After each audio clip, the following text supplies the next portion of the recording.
ಇತ್ತೀಚಿನ ಸಂಚಿಕೆಗಳನ್ನು ಜಾಹೀರಾತಿನ ಕಿರಿಕಿರಿ ಇಲ್ಲದೆ ನೋಡಿ.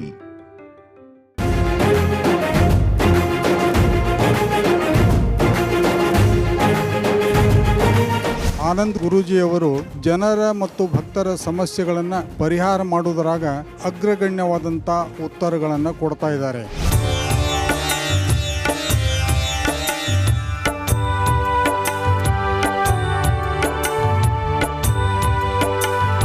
ಬೇಡಿದ ವರಗಳನ್ನು ಶೀಘ್ರವಾಗಿ ದಯಪಾಲಿಸತಕ್ಕಂತಹ ಗವಿಸಿದ್ದೇಶ್ವರರ ಆಸ್ಥಾನವಿದಾದ್ರಿಂದ ಇಲ್ಲಿಗೆ ಬರ್ತಕ್ಕಂತಹ ಭಕ್ತರು ಸಹಿತ ಸಾಕಷ್ಟು ಜನ.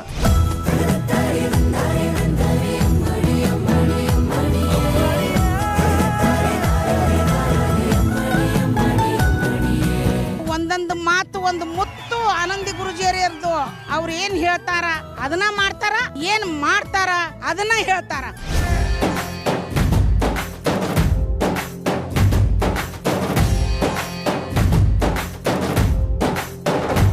ಮಾಟ ಮಂತ್ರ ಪ್ರಯೋಗ ಮತ್ತೊಂದು ಏನೊಂದು ವಿಚಾರಗಾದ್ರೂ ಕೂಡ ಲಕ್ಷ್ಮೀ ನರಸಿಂಹಸ್ವಾಮಿಯನ್ನ ಒಂದು ಕ್ಷಣ ಭಕ್ತಿ ಶ್ರದ್ಧೆಯಿಂದ ಪ್ರಾರ್ಥನೆಯನ್ನು ಮಾಡಿದ್ದೆ ಆದರೆ ನಮ್ಮಲ್ಲಿರತಕ್ಕಂಥ ಭಯವು ದೂರ ಆಗುತ್ತೆ. ಉಗ್ರಂ ವೀರಂ ಮಹಾವಿಷ್ಣುಂ ಜ್ವಲಂತಂ ಸರ್ವತೋಮುಖಂ ನರಸಿಂಹಂ ಭೀಷಣಂ ಭದ್ರಂ ಮೃತ್ಯೋರ್ಮೃತ್ಯುಂ ನಮಾಮ್ಯಹಂ ಸ್ವಾಹಾ. ಓಂ ಶ್ರೀ ಗುರುಭ್ಯೋ ನಮಃ. ಹರಿ ಓಂ. ಗುರು ಬ್ರಹ್ಮ ಗುರು ವಿಷ್ಣು ಗುರುದೇವೋ ಮಹೇಶ್ವರ ಗುರು ಸಾಕ್ಷಾತ್ ಪರಬ್ರಹ್ಮ ತಸ್ಮೈ ಶ್ರೀ ಗುರುವೇ ನಮಃ. ಗುರವೇ ಸರ್ವಲೋಕಾನಾಂ ಶುಚಿ ಬಹುರೋಗಿನಾಂ ನಿಧಯೇ ಸರ್ವವಿದ್ಯಾನಾಂ ಶ್ರೀ ದಕ್ಷಿಣಾಮೂರ್ತಯೇ ನಮಃ. ಜ್ಞಾನಾನಂದಮಯಂ ದೇವಂ ನಿರ್ಮಲಂ ಸ್ಫಟಿಕಾಕೃತಿಂ ಆಧಾರಂ ಸರ್ವವಿದ್ಯಾನಾಂ ಹಯಗ್ರೀಮುಪಾಸ್ಮಹೆ. ಜಗತಪಿತರಂ ವಂದೇ ಪಾರ್ವತಿ ಪರಮೇಶ್ವರೋ. ಪ್ರತಿನಿತ್ಯದ ಕಾರ್ಯಕ್ರಮದಂತೆ ಮೊದಲನೇದಾಗಿ ನನ್ನ ಅಜ್ಜಿ ತಾತರವರನ್ನ ಶ್ರದ್ಧಾ ಭಕ್ತಿಯಿಂದ ಪ್ರಾರ್ಥನೆಯನ್ನು ಮಾಡ್ತಾ ನನ್ನ ಗುರುಸ್ಥಾನದಲ್ಲಿರ್ತಕ್ಕಂಥ ನನ್ನ ತಂದೆಯವರಾದಂಥ ಆನಂದ್ ಗುರುಜಿಯವರ ಪಾದರವಿಂದಲ್ಗೆ ನಮನವನ್ನು ಮಾಡ್ತಾ ಮತ್ತು ನನ್ನ ಮಾತೃಶ್ರೀಯವರನ್ನು ಕೂಡ ಶ್ರದ್ಧಾ ಭಕ್ತಿಯಿಂದ ಪ್ರಾರ್ಥನೆಯನ್ನು ಮಾಡ್ತಾ ಗುರುವಾರ ಗುರುಗಳ ಸಂಪೂರ್ಣ ಕೃಪಾಶೀರ್ವಾದದೊಂದಿಗೆ ನೇರಪ್ರಸಾರದ ಮಹರ್ಷಿವಾಣಿ ಕಾರ್ಯಕ್ರಮವನ್ನು ನಾವೆಲ್ಲರೂ ಕೂಡ ಅಷ್ಟೇ ಅಚ್ಚುಮೆಚ್ಚಿನಿಂದ ಪ್ರಾರಂಭವನ್ನು ಮಾಡೋಣ. ತಮ್ಮೆಲ್ಲರಿಗೂ ಕೂಡ ಸ್ವಾಗತ ಸುಸ್ವಾಗತ. ಕೋಪವರ್ಡ್ ಬೈ ಲಲಿತಾ ಜ್ಯುವೆಲರ್ಸ್, ಹೆಣ್ಣು ಮಕ್ಕಳ ಕಣ್ಣು ಕೋರೈಸ್ತಕ್ಕಂಥ ಆಭರಣಗಳ ಮಳಿಗೆ ಅಂತಲೇ ಹೇಳ್ಬೋದು ಲಲಿತಾ ಜ್ಯುವೆಲರ್ಸ್. ಇನ್ನು ಬಹಳ ವಿಶೇಷವಾಗಿ ಗುರುವಾರ ಗುರುಗಳ ಮಾರ್ಗದರ್ಶನ, ಆ ಒಂದು ಗುರುಗಳ ಆ ಒಂದು ಅನುಗ್ರಹ ಇಲ್ಲ ಅಂದರೆ ನಾವು ಏನನ್ನು ಕೂಡ ಕಾರ್ಯಸಿದ್ಧಿ ಮಾಡ್ಕೊಳ್ಳಿಕ್ಕಾಗಲ್ಲ ಅಂಥೇಳಿ ಪ್ರತಿ ವಾರವೂ ಕೂಡ ಹೇಳ್ತಾ ಇದ್ದೆ. ಅದೇ ಗುರುಗಳ ಅನುಗ್ರಹದೊಂದಿಗೆ ಅದೇ ಗುರುಗಳ ಮಾರ್ಗದರ್ಶನದೊಂದಿಗೆ ನಿಮ್ಮೆಲ್ಲರ ಪ್ರೀತಿಯ ಅಚ್ಚುಮೆಚ್ಚಿನ ಗುರುಗಳಾಗಿರ್ತಕ್ಕಂಥ ಆನಂದ್ ಗುರೂಜಿಯವರನ್ನು ಮೊದಲನೇದಾಗಿ ಕಾರ್ಯಕ್ರಮಕ್ಕೆ ನಾವೆಲ್ಲರೂ ಕೂಡ ಸ್ವಾಗತಿಸಿದಾದ ನಂತರ ಗುರುವಾರ ಗುರುಗಳ ಮಾರ್ಗದರ್ಶನ ಬೇಕೇ ಬೇಕಲ್ವಾ? ಯಾವ ರೀತಿ ಮಾರ್ಗದರ್ಶನವನ್ನು ಇವತ್ತಿನ ದಿವಸ ನಮ್ಮೆಲ್ಲರಿಗೂ ಕೂಡ ಕೊಡ್ತಾರೆ ಎಂಬತಕ್ಕಂಥದ್ದನ್ನು ಕೂಡ ತಿಳ್ಕೊಳ್ಳೋಣ. ಹಾಗಿದ್ರೆ ತಡ ಮಾಡೋದು ಬೇಡ, ಈಗ ಸ್ವಾಗತಿಸೋಣ ಆನಂದ್ ಗುರೂಜಿಯವರನ್ನ. ಗುರುಗಳೇ, ಕಾರ್ಯಕ್ರಮಕ್ಕೆ ಸ್ವಾಗತ ಸುಸ್ವಾಗತ.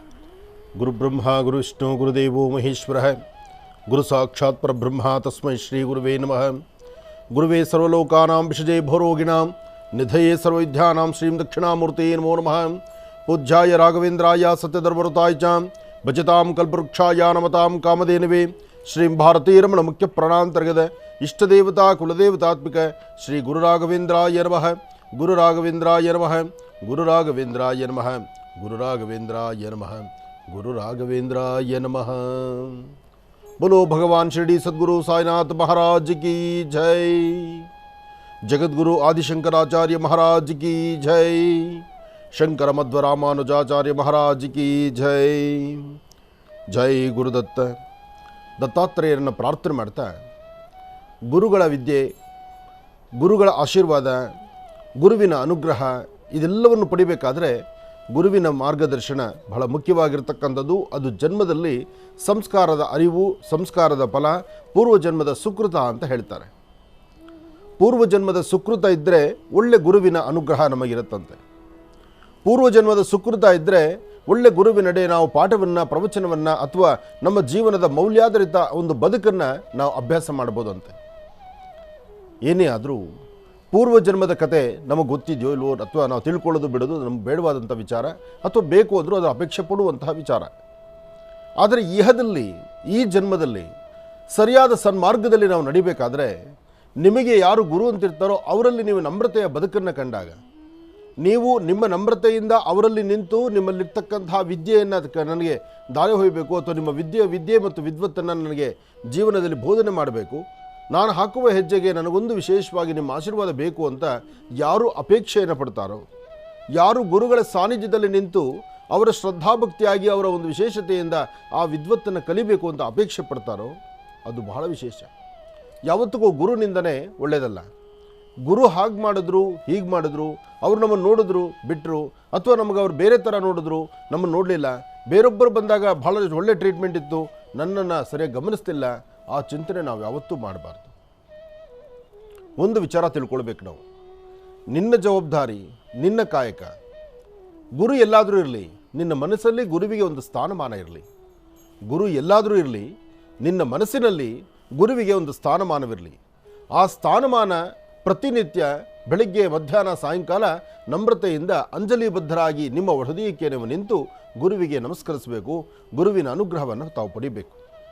ಆಗಷ್ಟೇ ನಿಮ್ಮ ಕೆಲಸ ಕಾರ್ಯಗಳಲ್ಲಿ ಹೆಚ್ಚಿನ ಫಲಾಫಲಗಳನ್ನು ಸಿದ್ಧಿಪಡಿಸ್ಕೊಂಡಂಗಾಗತ್ತೆ. ಹಿಂದೆ ಗುರುರಾಯರ ಸಾನ್ನಿಧ್ಯ, ಈ ವಿಚಾರ ಬಹಳ ಅದ್ಭುತಕರವಾಗಿರ್ತಕ್ಕಂಥ ಈ ವಿಚಾರವನ್ನು ನಾನು ನಿಮಗೆ ತಿಳಿಸ್ಕೊಡ್ತಾ ಇದ್ದೇನೆ. ಈ ವಿಚಾರಗಳು ಒಂದಷ್ಟು ಜನಕ್ಕೆ ಗೊತ್ತಿರ್ಬೋದು, ಗೊತ್ತಿಲ್ಲದಿರ ಇರ್ಬೋದು. ಆದರೆ ಒಂದಂತೂ ಸತ್ಯ, ಗುರುವಿನ ಪಾದಸೇವೆ ಇದೆಯಲ್ಲ, ಅದು ಬಹಳ ಮುಖ್ಯವಾಗಿರ್ತಕ್ಕಂಥದ್ದು. ಗುರು ಮತ್ತು ಶಿಷ್ಯರ ಮಧ್ಯದಲ್ಲಿರ್ತಕ್ಕಂಥ ಒಂದು ವಿಚಾರ ಇದು. ಹಾಗೆ ಗುರುಪಾದಕ ಸೇವೆ, ಗುರುಪಾದ ಸೇವೆ ಬಹಳ ಮುಖ್ಯವಾಗಿರ್ತಕ್ಕಂಥದ್ದು. ಒಂದು ಸಂಪೂರ್ಣವಾಗಿ ಬಡ ಕುಟುಂಬದಲ್ಲಿ ಜನಿಸಿರ್ತಕ್ಕಂಥ ಒಬ್ಬ ಮಗು, ಆ ಮಗುಗೆ ತಂದೆ ತಾಯಿ ವಿದ್ಯಾಭ್ಯಾಸವನ್ನು ಕೊಡಲಿಕ್ಕೆ ಆಗ್ತಿರಲಿಲ್ಲ. ತನ್ನ ಮಗುವನ್ನು ತಾನು ಸಾಕಲಿಕ್ಕೂ ಕಷ್ಟ ಆಗ್ತಾ ಇತ್ತು. ಅಂತಹ ಪರಿಸ್ಥಿತಿನಲ್ಲಿ ಮಂತ್ರಾಲಯದ ಪ್ರಭುಗಳಾದಂತಹ ಗುರು ರಾಘವೇಂದ್ರ ಸ್ವಾಮಿಗಳ ಹತ್ರಕ್ಕೆ ಆ ಮಗುವನ್ನು ಕರ್ಕೊಂಡ್ಬಂದು ಬಿಡ್ತಾರೆ. ರಾಯರ ಬಳಿ ಮಗುವನ್ನು ಬಿಟ್ಟು ಈ ಮಗುವಿನ ಲಾಲನೆ ಪಾಲನೆ ವಿದ್ಯೆ ಜ್ಞಾನ ಎಲ್ಲವನ್ನೂ ಸಹಿತ ತಾವು ದಯಪಾಲಿಸಬೇಕು ಅಂತ ಕೇಳ್ತಾರೆ. ಆದರೆ ಆ ಮಗು ಶತಮೂರ್ಖನಾಗಿರ್ತಾನೆ. ಅವನು ವಿದ್ಯೆ ಕಲಿಕ್ಕೂ ಅರ್ಹನಲ್ಲ ಅಂದರೆ ಅವನು ಯಾವುದ್ರ ಬಗ್ಗೆನೂ ಗಮನ ಇರೋದಿಲ್ಲ. ಆದರೆ ಅವನು ಯೋಚನೆ ಮಾಡೋದು ಒಂದೇ ಆಗಿತ್ತು, ಅಪ್ಪ ಅಮ್ಮನಿಂದ ನಾನು ಗುರುಗಳ ಪಾದ ಸೇವೆಗೆ ಬಂದಿದ್ದೇನೆ, ಗುರುಗಳ ಸಾನ್ನಿಧ್ಯದಲ್ಲಿ ನಾನಿದ್ದೇನೆ. ಹಾಗೆ ಗುರುಗಳು ಪಾಠ ಹೇಳುವಾಗ ಅಲ್ಲಿ ಬಂದು ಪಾಠ ಪ್ರವಚನವನ್ನು ಕೇಳಬೇಕು, ಕೇಳ್ತಾ ಇರೋದಿಲ್ಲ. ಆದರೆ ಗುರುಗಳನ್ನು ಮಾತ್ರ ಬಹಳ ಅಚ್ಚುಮೆಚ್ಚಾಗಿ ನೋಡ್ಕೊಳ್ತಾ ಇರ್ತಾನೆ. ಗುರುಗಳು ಆಚೆ ಕಡೆ ಹೋಗಿ ಬಂದ ತಕ್ಷಣ ಅವರ ಪಾದಗಳಿಗೆ ನೀರು ಹಾಕಿ, ಇವತ್ತಿಗೂ ಒಂದು ಪದ್ಧತಿ, ಹಿಂದಕ್ಕೂ ಒಂದು ಪದ್ಧತಿ ಇತ್ತು, ಇವತ್ತು ಪದ್ಧತಿ ಇಲ್ಲ. ಇವತ್ತು ಪದ್ಧತಿ ತುಂಬ ಹೋಗ್ಬಿಟ್ಟಿದೆ. ಫಸ್ಟು ಮನೆಯ ವಸಲು ಪ್ರಧಾನ ದ್ವಾರವನ್ನು ದಾಟಿ ಹೊರಗಡೆ ಹೋಗಿ ಒಳಗೆ ಬರಬೇಕಾದ್ರೆ ಮನೆ ಹೊರಗಡೆ ಒಂದು ಕೊಡದಲ್ಲಿ ನೀರಿಟ್ಟಿರ್ತಿದ್ರು. ಬಂದ ತಕ್ಷಣ ಅವರು ಪಾದವನ್ನು ತೊಳ್ಕೊಂಡೇ ಮನೆಗೆ ಬರಬೇಕಾಗಿತ್ತು. ಇವತ್ತು ಶೂ ಹಾಕ್ಕೊಂಡೆ ಸೀದಾ ಮನೆಗೆ ಬಂದುಬಿಡ್ತೀವಿ, ಚಪ್ಪಲಿ ಹಾಕ್ಕೊಂಡೆ ಮನೆಗೆ ಬಂದುಬಿಡ್ತೀವಿ, ಸಾಕ್ಸ್ ಹಾಕ್ಕೊಂಡಿರ್ತೀವಿ, ಅದರಲ್ಲೇ ಕೂತು ಊಟನೂ ಮಾಡ್ತೀವಿ. ಶೂನಲ್ಲೇ ಕೂತು ಊಟ ಮಾಡುವಾಗ ಸಾಕ್ಸಲ್ಲಿ ಏನು ದೊಡ್ಡ ವಿಚಾರ ಬಿಡಿ. ಆದರೆ ಮನೆ ಹೊಸಲು ದಾಟಿ ಮನೆ ಒಳಗೆ ಬರಬೇಕಾದ್ರೆ ಪಾದವನ್ನು ತೊಳೆದು ಬರಬೇಕು ಎಂಬತಕ್ಕಂಥದ್ರ ಸಂಸ್ಕಾರದ ಫಲ ಅರಿವು ಅಂದಿತ್ತು. ಇಂದು ಒಂದಷ್ಟು ಕಡೆ ಇದೆ, ಇಲ್ಲ ಅಂತ ನಾನು ಹೇಳೋದಿಲ್ಲ. ಆದರೆ ಆ ಬಾಲಕ ಗುರುಗಳನ್ನು ಆಚೆಗೆ ಹೋಗಿ ಬಂದ ತಕ್ಷಣ ಅವರ ಪಾದವನ್ನು ತೊಳಿತಾ ಇದ್ದ. ಆ ಪಾದ ತೊಳೆದಿರ್ತಕ್ಕಂತಹ ನೀರು ಒಂದು ಕಡೆ ಹೋಗಿ ಶೇಖರಣೆ ಆಗ್ತಾ ಇತ್ತು. ಆ ಶೇಖರಣೆ ಆಗುವಂಥ ರೀತಿ ಹೇಗಿತ್ತಪ್ಪ ಅಂದರೆ, ಆ ನೀರು ಹಾಕುವಂಥ ಆ ಫೋರ್ಸ್ಗೆ ಆ ಸ್ಪೀಡಾಗಿ ಹಾಕ್ತಿದ್ನಲ್ಲ ಪಾದಗಳು ತೊಳಿಬೇಕಾದ್ರೆ, ಆ ಸ್ಪೀಡಾಗಿ ಹಾಕಿದಾಗ ಆ ಮಣ್ಣು ಮೇಲ್ಗಡೆ ಇರ್ತಕ್ಕಂಥ ಆ ತಿಳಿ ಮಣ್ಣು, ಆ ಬುರದೆ ಮಣ್ಣು, ತಿಳಿ ಮಣ್ಣು ಇತ್ತಲ್ಲ, ಎಲ್ಲ ಒಂದು ಕಡೆ ಹೋಗಿ ಶೇಖರಣೆ ಆಗ್ತಾ ಇತ್ತು. ಹೀಗೆ ಕಾಲಕ್ರಮೇಣ ದಿನಗಳು ಉರುಳುತ್ತಾ ಬಂತು. ಒಂದು ಬಾಲಕನಾಗಿ ಬಂದಂತಹವನು ಯೌವನಾವಸ್ಥೆಗೆ ಬರ್ತಾನೆ ಹುಡುಗ. ಅಂದರೆ ಪುಟ್ಟ ಕಂದಮ್ಮನ್ನು ತಂದು ಆ ತಂದೆ ತಾಯಿ ಒಪ್ಪಿಸ್ತಾರೆ. ಅದೇ ತಂದೆ ತಾಯಿ, ನನ್ನ ಮಗ ಇಷ್ಟು ದೊಡ್ಡವನಾಗಿದ್ದಾನಲ್ಲ, ಅವನಿಗೊಂದು ವಧುನ ನೋಡಬೇಕು, ಅವನಿಗೊಂದು ಜೀವನಕ್ಕೆ ದಾರಿ ಮಾಡಬೇಕು, ಅವನಿಗೊಂದು ಮದುವೆ ಮಾಡಬೇಕು ಎಂಬತಕ್ಕಂಥ ಆಸೆಯಿಂದ ಆ ತಂದೆ ತಾಯಿ ಗುರುಗಳ ಹತ್ರ ಬರ್ತಾರೆ. ಮಂತ್ರಾಲಯದ ಪ್ರಭುಗಳನ್ನು ಮುಂದೆ ನಿಂತು, ನನ್ನ ಮಗನಿಗೆ ಮದುವೆ ಮಾಡಬೇಕು ಅಂತಿದ್ದೇನೆ, ನನ್ನ ಮಗನ ಕಳಿಸ್ಕೊಡಿ ಗುರುಗಳೇ ಅಂತ ಕೇಳ್ತಾರೆ. ವಿದ್ಯೆ ಜ್ಞಾನ ಅಥವಾ ಅವನಲ್ಲಿರ್ತಕ್ಕಂತಹ ಬಡತನ ಅಥವಾ ಸಿರಿತನ ಇದೆಲ್ಲ ಪಕ್ಕಕ್ಕಿಡೋಣ. ಗುರುಪಾದಕ ಸೇವೆ ದಿನ ಬೆಳಗಾದರೆ, ಗುರುಗಳು ಆಚೆಗೆ ಹೋಗಬೇಕಾದ್ರೆ, ಒಳಗೆ ಬರಬೇಕಾದ್ರೆ ಅವರ ಪಾದವನ್ನು ತೊಳೆಯುವಂಥ ಕಾಯಕವನ್ನು ಮಾಡ್ತಿದ್ದಲ್ಲ, ಎಂತಹ ಪುಣ್ಯದ ಕೆಲಸ ಅದು. ಅಂದು ಗುರುಗಳ ಮೇಲೆ ಅಷ್ಟು ವಿಶ್ವಾಸ ಇತ್ತು, ನಂಬಿಕೆ ಇತ್ತು. ಜೊತೆಗೆ ಗುರುಗಳು ಅಂದರೆ ಮುಗೀತು, ಎರಡೇ ಮಾತೇ ಇಲ್ಲ. ಜಗದಪ್ಪಿದರ ಮುಂದೆ ಪಾರ್ವತಿ ಪರಮೇಶ್ವರು, ಜಗತ್ತಿಗೆ ತಂದೆ ತಾಯಿ, ನಿನ್ನ ಸೃಷ್ಟಿಗೆ ತಂದೆ ತಾಯಿ. ಅದಾದ ನಂತರ ನಿನಗೆ ಎಲ್ಲ ಒಂದು ಅಂದರೆ ವಿದ್ಯೆಯನ್ನು ಕೊಡೋದಕ್ಕಾಗಲಿ, ನಿನ್ನ ಜೀವನದ ಮೌಲ್ಯಗಳ ಬಗ್ಗೆ ತಿಳಿಲಿಕ್ಕಾಗಲಿ, ಅಥವಾ ನಿನ್ನ ಸರಿಯಾದ ದಾರಿ ನಡೆಸುವಂಥದ್ದು ಕಾಯಕವನ್ನು ಮೂರನೇ ತಾಯಿ, ತಂದೆ ತಾಯಿ ಇಬ್ಬರೂ ತಾಯಿನೇ. ಹಾಗೆ ಇನ್ನೆರಡನೇ ತಾಯಿ ಅಂದರೆ ನಮಗೆ ಗುರುಗಳೇ ಆಗಿರ್ತಾರೆ. ಆ ಗುರು ಎಂಬತಕ್ಕಂತಹ ಮಾತೃ ಹೃದಯದ ಮಂತ್ರಾಲಯದ ಪ್ರಭುಗಳು ಏನು ಹೇಳ್ತಾರೆ ಕಾಯಿರಿ, ನಾನು ವಿಚಾರ ಮುಟ್ಟಿಸ್ತೀನಿ. ಬಹಳ ಚೆನ್ನಾಗಿದೆ ವಿಚಾರ. ನಿಮ್ಮಷ್ಟು ಜನಕ್ಕೆ ಗೊತ್ತಿರ್ಬೋದು, ಒಂದಷ್ಟು ಜನಕ್ಕೆ ಗೊತ್ತಿಲ್ಲದೇ ಇರ್ಬೋದು. ಆದರೆ ಈ ವಿಚಾರದಲ್ಲಿರ್ತಕ್ಕಂಥ ಸಾರಾಂಶ ಇದೆಯಲ್ಲ, ಅದು ಬಹಳ ವಿಶೇಷವೇ ಸರಿ. ಮಂತ್ರಾಲಯದ ಪ್ರಭುಗಳು, ಮಂತ್ರಾಲಯದ ಅರಸರು ಸಾಮಾನ್ಯರಲ್ಲ. ಇಂದಿಗೂ ಮಂತ್ರಾಲಯದ ಬೃಂದಾವನದಲ್ಲಿ ನಿಂತು ಬರ್ತಕ್ಕಂಥ ಭಕ್ತರನ್ನು ಕೈ ಬೀಸಿ ಕರೆದು ನಿಮ್ಮ ಕಷ್ಟವೇನು, ನಿಮ್ಮ ಸಂಕಷ್ಟವೇನು ಅಂತ ಕೇಳುವಂಥ ಧ್ವನಿ ಮಂತ್ರಾಲಯದ ಬೃಂದಾವನದಲ್ಲಿ ಇವತ್ತಿದೆ. ಅಂತಹ ಗುರುಗಳ ವಿಶೇಷವಾಗಿರ್ತಕ್ಕಂಥ ಚರಿತ್ರೆ ನನ್ನಿಂದ ನಿಮಗೆ ತಿಳಿತಾ ಇದೆ. ಕೂತ್ಕೊಳ್ಳಿ. ಇನ್ನು ನೋಡಿ, ಗುರುವಾರ ಅಂದರೆ ಗುರುಗಳ ಮಾರ್ಗದರ್ಶನ. ಅದೇ ರೀತಿ ಆದರೆ ನನಗೆ ಮಾರ್ಗದರ್ಶನ ಸಿಕ್ಕಿರ್ತಕ್ಕಂಥದ್ದು ನಿನ್ನೆ ಬುಧವಾರ. ಮಹಾವಿಷ್ಣುವನ ಅನುಗ್ರಹ ಅಂತಲೇ ತಿಳ್ಕೊಳ್ಬೋದು. ಏನಿದು ಗುರುಗಳೇ ಹೀಗೆ ಹೇಳ್ತಾ ಇದ್ದೀರಲ್ಲ, ಅರ್ಥವಾಗ್ಲಿಲ್ವಲ್ಲ? ಹೌದು, ಗುರುಗಳು ಈಗಾಗಲೇ ನನಗೊಂದು ಮಾರ್ಗದರ್ಶನವನ್ನು ಕೊಟ್ಟಿದ್ದಾರಲ್ಲ. ಏನಪ್ಪ? ಭಾನುವಾರದ ಕಾರ್ಯಕ್ರಮದಲ್ಲಿ ಪ್ರಾರಂಭದ ಹಂತದಲ್ಲೇ ನೀವು ರಾಶಿ ಫಲವನ್ನು ತೆಗೆದುಕೊಳ್ಬೇಕು. ಮಹರ್ಷಿ ವಾಣಿ ಕಾರ್ಯಕ್ರಮದ ಸಮಸ್ತ ವೀಕ್ಷಕ ಪ್ರಭುಗಳಿಗೂ ಕೂಡ ಎಲ್ರಿಗೂ ಕೂಡ ರಾಶಿ ಫಲವನ್ನು ಪ್ರಾರಂಭದ ಹಂತದಿಂದನೇ ಪ್ರಾರಂಭವನ್ನು ಮಾಡಿ ತಾವೆಲ್ಲರಿಗೂ ಕೂಡ ತಿಳಿಸ್ಕೊಡ್ಬೇಕು ಅಂತ ಹೇಳಿ ಆಜ್ಞೆಯನ್ನು ಕೊಟ್ಟಿದ್ದಾರೆ.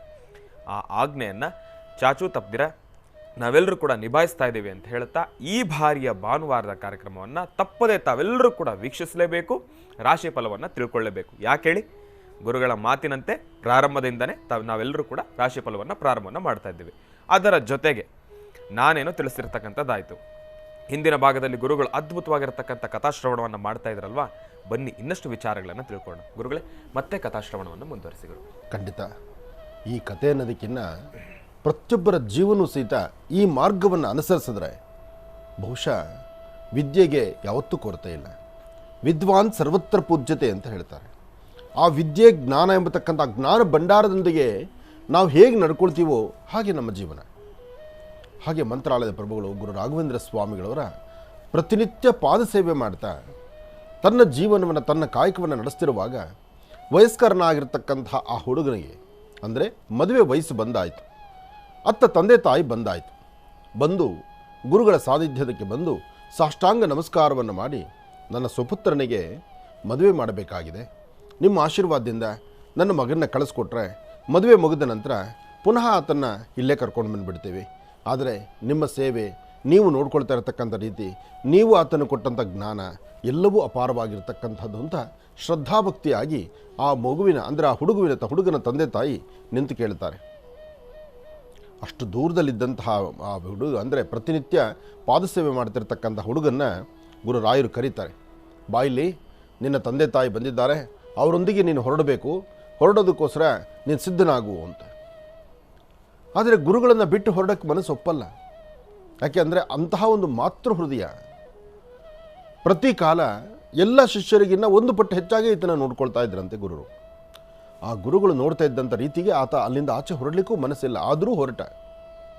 ಆದರೆ ಗುರುಗಳ ಮನಸ್ಸಲ್ಲಿ ಒಂದಿತ್ತು, ನಾನು ವಿದ್ಯೆಯನ್ನು ಕೊಡಬಲ್ಲೆ, ಆದರೆ ಇಷ್ಟು ದಿವಸ ನಾನು ಪಾದಸೇವೆ ಮಾಡಿದ್ಯಾ, ನಾನು ನಿನಗೇನು ಕೊಡಲಿಲ್ವಲ್ಲ, ಏನು ಕೊಡಲಿ ಅಂಥೇಳಿ ತಮ್ಮತ್ರ ಇದ್ದಂಥ ಒಂದಿಷ್ಟು ನಾಣ್ಯಗಳನ್ನು ಆ ಹುಡುಗನಿಗೆ ಕೊಡಲಿಕ್ಕೆ ಮುಂದಾದರು. ಆದರೆ ಆ ಹುಡುಗ ಒಂದು ಮಾತು ಹೇಳಿದ, ಗುರುಗಳು ಇಷ್ಟು ದಿವಸ ನನ್ನ ಪಾದಸೇವೆ ಮಾಡಿದ್ಯಾ, ಇಷ್ಟು ದಿವಸ ನನ್ನ ಪಾದ ತೊಳೆದು ನೀರನ್ನ ನಾನು ಆಚೆಗೆ ಹೋಗಿ ಒಳಗೆ ಬರಬೇಕಾದ್ರೆ ನನ್ನ ಪಾದವನ್ನು ತೊಳೆದಿದ್ಯಾ, ನೀರು ಹಾಕಿದ್ಯಾ, ಇಂತಹ ಒಂದು ಸೇವೆಯನ್ನು ನೀನು ಮಾಡಿದ್ಯಾ, ಇಲ್ಲಿವರೆಗೂ ನಾನು ನಿನಗೇನೂ ಕೊಡಲಿಲ್ಲ. ಈಗ ಮದುವೆ ಅಂತ ಬೇರೆ ಇದೆ, ಹಾಗಿದ್ಮೇಲೆ ನಿನಗೆ ಖರ್ಚು ವೆಚ್ಚ ಬೇಕಾಗತ್ತೆ. ಆದರೆ ಕೊಡೋದಕ್ಕೆ ನನ್ನ ಹತ್ರ ಅಂತಹ ದೊಡ್ಡ ಮೌಲ್ಯ ಇಲ್ಲ, ನಾನು ಹಣ ಸಂಪಾದನೆಯೂ ಇಲ್ಲ, ನನ್ನ ಹತ್ರ ಸಂಪಾದನೆ ಇಲ್ಲ. ಗುರುರಾಯರ ಬಗ್ಗೆ ಚರಿತ್ರೆ ಓದೋರಿಗೆ ಎಲ್ಲರಿಗೂ ಗೊತ್ತು, ಗುರುಗಳು ತಮ್ಮ ಕಡೆಯ ದಿನದವರೆಗೂ ಬಡತನ ರೇಖೆನೇ. ಹಾಗೆ ಯಾವುದ್ರ ಬಗ್ಗೆ ಆಸೆ ಪಟ್ಟವರಲ್ಲ, ಯಾವ ಸ್ಥಿತಿಗತಿಗಳನ್ನು ನೋಡಿದವರಲ್ಲ. ತಮ್ಮ ಜೀವನ ಎಂಥ ಬಡತನ ಆದರೂ ಒಂದೊತ್ತು ಊಟ ಮಾಡಿ 3 ದಿವಸ ಉಪವಾಸ ಇದ್ದರೂ ಸಹಿತ ತಮ್ಮ ಮಕ್ಕಳಿಗೆ ವೇದ ಪಾಠವನ್ನು, ಜ್ಞಾನ ಭಿಕ್ಷೆಯನ್ನು ಕೊಟ್ಟಿದ್ದಾರೆ ವಿನಃ ಒಂದು ದಿವಸಕ್ಕೂ ಅವ್ರ ಮೂಲೆಗೆ ಕೂತಿಲ್ಲ, ನಿಂತಿಲ್ಲ. ಹಾಗೆ ಹಣ ಇಲ್ಲ, ಸ್ವಲ್ಪ ಮಾತ್ರ ಹಣ ಇದೆ, ಅದನ್ನು ಕೊಡಲಿಕ್ಕೆ ಮುಂದಾದರು. ಆದರೆ ಆ ಶಿಷ್ಯ ಇವರಿಂದ ಕಲ್ತಂಥ ಒಂದಷ್ಟು ಜ್ಞಾನ ವಿದ್ಯೆ ಇತ್ತಲ್ಲ, ಆ ವಿದ್ಯೆ ಆ ಜ್ಞಾನದ ನುಡಿಗಳನ್ನು ಮಾತಾಡ್ದ. ಎಲ್ಲಾದರೂ ಸರಿಯೇ, ನಿಮ್ಮನ್ನು ಪಾದಪೂಜೆಗೆ ಕರೆದ್ರೆ ನಿಮಗೆ ದಕ್ಷಿಣೆ ಕೊಡ್ತಾರೆ, ನಿಮ್ಮ ಮೌಲ್ಯ ಕೊಡ್ತಾರೆ, ನಿಮಗೆ ವಸ್ತ್ರ ಏನಾದರೂ ಕೊಟ್ಟು ಒಂದು ಹೂನಾರ ಹಾಕಿ ಎಲ್ಲ ಮಾಡ್ತಾರೆ. ನಿಮ್ಮ ಪಾದವನ್ನು ತೊಳಿಲಿಕ್ಕೆ ಮನೆಗೆ ಕರೆದು ಪಾದಪೂಜೆ ಅಂತ ಮಾಡಿ ನಿಮಗೆ ದಕ್ಷಿಣೆಯನ್ನು ಕೊಡ್ತಾರೆ. ನಾನು ಪ್ರತಿನಿತ್ಯ ಪಾದ ಸೇವೆ ಮಾಡಿ ನಾನು ₹1 ನಿಮಗೆ ಕೊಡಲೇ ಇಲ್ವಲ್ಲ? ಅರ್ಥ ಮಾಡ್ಕೊಳ್ಳಿ. ಗುರುಗಳಿಂದ ಮನೆಗೆ ಕರೆದ್ರೆ, ನಿಮ್ಮ ಮನೆಗೊಬ್ಬ ಗುರುಗಳನ್ನ ಕರೆದ್ರೆ ಪಾದಪೂಜೆ ಮಾಡಿಸ್ತಾರೆ, ನೀವು ಬರೀ ಕೈಲಿ ಕಳಿಸಲ್ಲ. ಕಷ್ಟನೋ ಸುಖನೋ ಇದೆಯೋ ಇಲ್ವೋ, ಇಲ್ದಿದ್ರೂ ಏನಾದ್ರು ಬಾಧೆ ಪಟ್ಟಾರು ತಂದು ಒಂದಿಷ್ಟು ದಕ್ಷಿಣೆ ಗುರುಗಳಿಗೆ ಕೊಡ್ತೀರಿ, ಅಥವಾ ದಕ್ಷಿಣೆ ಮುಖಾಂತರ ಯಾವುದೋ ಒಂದು ವಸ್ತ್ರವೋ ಏನೋ ಒಂದು ಕೊಟ್ಟು ಕಳಿಸ್ತೀರಿ. ಆದರೆ ನನಗೆ ಒಂದು ಒಳ್ಳೆಯ ಅವಕಾಶ, ನನಗೊಂದು ಒಳ್ಳೆಯ ಅವಕಾಶ ಕೊಟ್ಟಿದ್ದೀರಿ, ಪ್ರತಿನಿತ್ಯ ನಿಮ್ಮ ಪಾದವನ್ನು ತೊಳೆಯುವಂಥ ಅವಕಾಶ ನನಗೆ ಕೊಟ್ಟರೆ, ಆದರೆ ಒಂದು ದಿವಸಕ್ಕೂ ನಾನು ಪುನಃ ತಿರುಗಿಸಿ ನಾನು ದಕ್ಷಿಣೆ ಕೊಡಲಿಲ್ಲ, ಒಂದು ವಸ್ತ್ರ ಕೊಡಲಿಲ್ಲ, ನಾನು ನಿಮಗೇನೂ ಸೇವೆ ಮಾಡೋದಕ್ಕೆ ನಾನು ಏನೋ ನಾನು ಗುರು ಕಾಣಿಕೆ ಅಂತ ಕೊಡಲೇ ಇಲ್ವಲ್ಲ? ಹಾಗಿದ್ದಾಗ ನಿಮ್ಮಿಂದ ನಾನು ಆ ಕಾಣಿಕೆಯನ್ನು ತೊಗೊಂಡ್ಬಿಟ್ರೆ, ನೀವು ನನಗೆ ಕೊಡುವಂಥ ಮೌಲ್ಯ ಏನಾದ್ರು ಕೊಟ್ಬಿಟ್ರೆ, ಅಥವಾ ನೀವೊಂದು ಅದಕ್ಕೊಂದಿಷ್ಟು ದುಡ್ಡನ್ನು ನನಗೆ ಕೊಟ್ಟರೆ ನನಗೆ ತಪ್ಪನ್ಸುತ್ತೆ, ನನ್ನ ಮನಸ್ಸು ಒಪ್ಪೋದಿಲ್ಲ.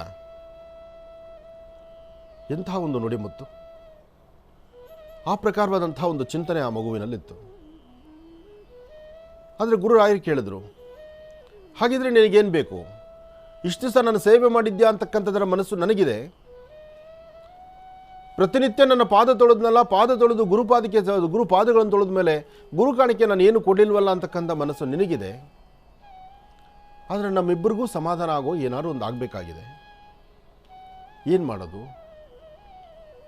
ಆದರೆ ಗುರುರಾಯರ ಮುಂಭಾಗದಲ್ಲಿ ನಿಂತು ಆ ಬಾಲಕ, ಗುರುಗಳೇ, ನಿಮ್ಮ ಪಾದವನ್ನು ತೊಳಿಬೇಕಾದ್ರೆ ಒಂದು ಚೊಂಬು ನೀರು ಹಾಕಿ ನಿಮ್ಮ ಪಾದವನ್ನು ತೊಳಿತಿದ್ನಲ್ಲ, ಆ ನೀರೊಂದಿಗೆ ಆ ಮೇಲಿರ್ತಕ್ಕಂಥ ಮಣ್ಣಿನ ಪರದ ಅದು ಸಹಿತ ಒಂದಷ್ಟು ಮೃತ್ತಿಗೆಯಾಗಿ ಒಂದು ಕಡೆ ಹೋಗಿ ನಿಂತ್ಕೊಳ್ತಾ ಇತ್ತು. ನಾನು ಅದು ನೋಡ್ತಾನೆ ಇದ್ದೀನಿ, ಪ್ರತಿನಿತ್ಯ ಆ ಮೃತ್ತಿಗೆ ಅಲ್ಲಿ ನಿಲ್ತಾ ಇದೆ. ನಿಮ್ಮ ಪಾದವನ್ನು ತೊಳೆಯುವಾಗ ನಾನು ಹಾಕುವಂಥ ಆ ವೇಗದ ನೀರು, ಸ್ಪೀಡಾಗಿ ನೀರು ಹಾಕ್ತಿದ್ನಲ್ಲ, ಆಗ ಆ ಪರದ, ಆ ಮಣ್ಣಿನ ಮೇಲ್ಭಾಗದ ಪರದ ಜಾರಿಕೊಂಡು ಆ ಮೃತ್ತಿಗೆಯಾಗಿ ಒಂದು ಕಡೆ ನಿಂತಿದೆ. ಆ ನಿಂತಿರ್ತಕ್ಕಂಥ ಆ ಮೃತ್ತಿಗೆ ಎಂತಹ ಪುಣ್ಯ ಮಾಡಿದೆ ಗುರುಗಳೇ, ನೋಡಿ ಎಷ್ಟು ಅದ್ಭುತವಾಗಿರ್ತಕ್ಕಂಥದ್ದು. ಗುರುಗಳಿಗೆ ಅರ್ಥನೇ ಆಗಲಿಲ್ಲ. ಗುರುಗಳು ಇವನು ಏನಾದ್ರು ಒಂದು ಕೇಳಿದ್ರೆ ಏನಾದ್ರು ಕೊಡ್ಬೋದಲ್ಲ, ಮದುವೆಗೆ ಹೋಗ್ತಿರೋ ಹುಡುಗ ಇಷ್ಟು ದಿವಸ ನನ್ನ ಪಾದಗಳು ತೊಳೆದು ನಾನು ಪ್ರತಿನಿತ್ಯ ಸೇವೆಯನ್ನು ಮಾಡಿದ್ದಾನೆ, ಒಂದು ದಿವಸಕ್ಕೂ ನನ್ನ ಮನಸ್ಸನ್ನು ನೋಯಿಸಿಲ್ಲ, ಆದರೆ ಈ ಬಾಲಕನ ಬರಿಗೈಲಿ ಕಳಿಸೋದು ಹೇಗಪ್ಪ ಅನ್ನೋ ಚಿಂತನೆ ಗುರುಗಳದು. ಆದರೆ ಗುರು ಶಿಷ್ಯನ ಆ ಒಂದು ಮನಸ್ಸಲ್ಲಿ ಏನು ಹೇಳ್ತಾ ಇದೆ, ಪಾದಗಳನ್ನು ತೊಳೆದ್ರೆ ನಾನು ಏನೂ ಕಾಣಿಕೆಯನ್ನು ಕೊಡಲಿಲ್ವಲ್ಲ, ಗುರುಗಳು ಎಲ್ಲ ಯಾರಾದರೂ ಮನೆಗೆ ಪಾದಪೂಜೆಗೆ ಅಂತ ಹೋದರೆ ಅಲ್ಲಿ ಏನಾದ್ರು ಹಣ್ಣು ಹಂಪಲು ಏನೋ ಒಂದಿಷ್ಟು ಕೊಡ್ತಿದ್ರಲ್ಲ, ನಾನು ದಕ್ಷಿಣೆನೇ ಕೊಡಲಿಲ್ವಲ್ಲ, ನಾನು ಏನೂ ಕೊಡಲಿಲ್ವಲ್ಲ, ನಾನು ಗುರುಗಳಿಂದ ಹೇಗೆ ತೊಗೊಂಡೋಗೋದು, ಏನು ತೊಗೊಳ್ಳೋದು ಅನ್ನೋ ಚಿಂತನೆ ಒಂದು. ಆದರೆ ಗುರುಗಳ ಶಿಷ್ಯನ ಇವರಿಬ್ಬರ ಮಧ್ಯದಲ್ಲಿ ಕಂಡದ್ದು ಆ ಮೃತ್ತಿಗೆ, ಅಂದರೆ ಆ ಮಣ್ಣು. ಮುಂದೇನು ಕೂತ್ಕೊಳ್ಳಿ, ನಾನು ತಿಳಿಸ್ತೇನೆ. ಇನ್ನು ಗುರುಗಳೇ, ಅದ್ಭುತವಾಗಿರ್ತಕ್ಕಂಥ ಗುರುಚರಿತ್ರೆ ಒಂದಷ್ಟು ಕಥಾಶ್ರವಣವನ್ನು ನಮ್ಮೆಲ್ಲರಿಗೂ ಕೂಡ ತಿಳಿಸ್ತಾ ಇದ್ರಿ. ಖಂಡಿತ. ಮತ್ತೆ ಮುಂದುವರಿಸೋಣ ಗುರುಗಳೇ. ಗುರುಗಳ ಪಾದಕ್ಕೆ ಆ ಪಾದವನ್ನು ತೊಳೆದಾಗ ಆ ನೀರಿನೊಂದಿಗೆ ಹೋದಂಥ ಆ ಮೃತ್ತಿಗೆ ಇತ್ತಲ್ಲ, ಆ ಮಣ್ಣು, ಆ ಮಣ್ಣಿನ ಬುರದೆ ಮಣ್ಣು ಒಂದು ಮೂಲೆಗೆ ಒಂದು ನಿಂತ್ಕೊಳ್ತು. ಈತ ಬಾಲಕ ಕೇಳಿದಿಷ್ಟೇ, ಪ್ರತಿನಿತ್ಯ ನಿಮ್ಮ ಪಾದವನ್ನು ತೊಳೆದಾಗ ಆ ನೀರಿನ ರಭಸಕ್ಕೆ ಆ ಮೇಲ್ಭಾಗದ ಮಣ್ಣು ಹೋಗಿ ಒಂದು ಕಡೆ ನಿಂತು ಆ ಮೃತ್ತಿಗೆ ಆಗಿದೆಯಲ್ಲ, ಒಂದಷ್ಟು ಮೃತ್ತಿಗೆ ಪ್ರಸಾದವನ್ನು ನಾನು ತೆಗೆದುಕೊಂಡು ಹೋಗ್ಬೋದಾ? ಒಂದಷ್ಟು ಮಣ್ಣನ್ನು ನಾನು ತೊಗೊಂಡು ಹೋಗ್ಬೋದಾ? ನನ್ನೊಂದಿಗೆ ಆ ಮಣ್ಣಿದ್ದರೆ ಸಾಕು, ನನಗೆ 100 ಆನೆ ಬಲ. ನೀವು ನನಗೆ ಏನು ಕೊಟ್ಟರು ಸಹಿತ ಕೊಟ್ಟಿದ್ದೆಲ್ಲ ಇಲ್ಲಿ, ಆದರೆ ಆ ಮೃತ್ತಿಗೆ ಪ್ರಸಾದ ಮಾತ್ರ ನನ್ನ ಜೊತೆಯಲ್ಲಿರುತ್ತೆ, ಅದಕ್ಕೆ ನನಗೆ ನಿಮ್ಮ ಆಶೀರ್ವಾದ ಬೇಕು ಅಂತ ಹೇಳ್ತಾರೆ.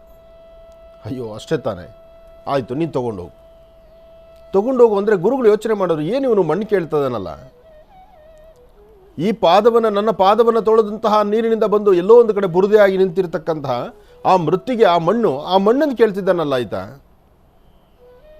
ಇವನು ಬುದ್ಧಿವಂತನೋ ಅವಿದ್ಯಾವಂತನೋ ಅಥವಾ ಮಣ್ಣಿನಿಂದ ಏನು ಕಂಡಿದ್ದಾನೋ? ತೊಗೊಂಡೋಗು ಮಣ್ಣನ್ನು. ತೊಗೊಂಡೋಗು ಅಂದ ತಕ್ಷಣ ಆತನ ಮುಖದಲ್ಲಿ ಮಂದಹಾಸ, ಆನಂದ ಬಂತು. ತಾನು ಹುಟ್ಟಂಥ ಬಟ್ಟೆಯ ಒಂದು ಕೊನೆಯಲ್ಲಿ ಒಂದಷ್ಟು ಮಣ್ಣನ್ನು ತಗೊಂಡು ಗಂಟು ಕಟ್ಟಿಕೊಂಡು ಅದನ್ನು ಸೊಂಟಕ್ಕೆ ಬಿಗಿದುಕೊಂಡು ಅಪ್ಪ ಅಮ್ಮನಿಗೆ ನಮಸ್ಕಾರ ಮಾಡಿ ಗುರುಗಳಿಗೆ ಸಾಷ್ಟಾಂಗ ನಮಸ್ಕಾರ ಮಾಡಿ ಯಾತ್ರೆ ಹೊರಟರು. ಸ್ವಲ್ಪ ದೂರ ಪರಿಕ್ರಮಿಸಿದ್ರು. ರಾತ್ರಿ ಹೊತ್ತಾಯಿತು.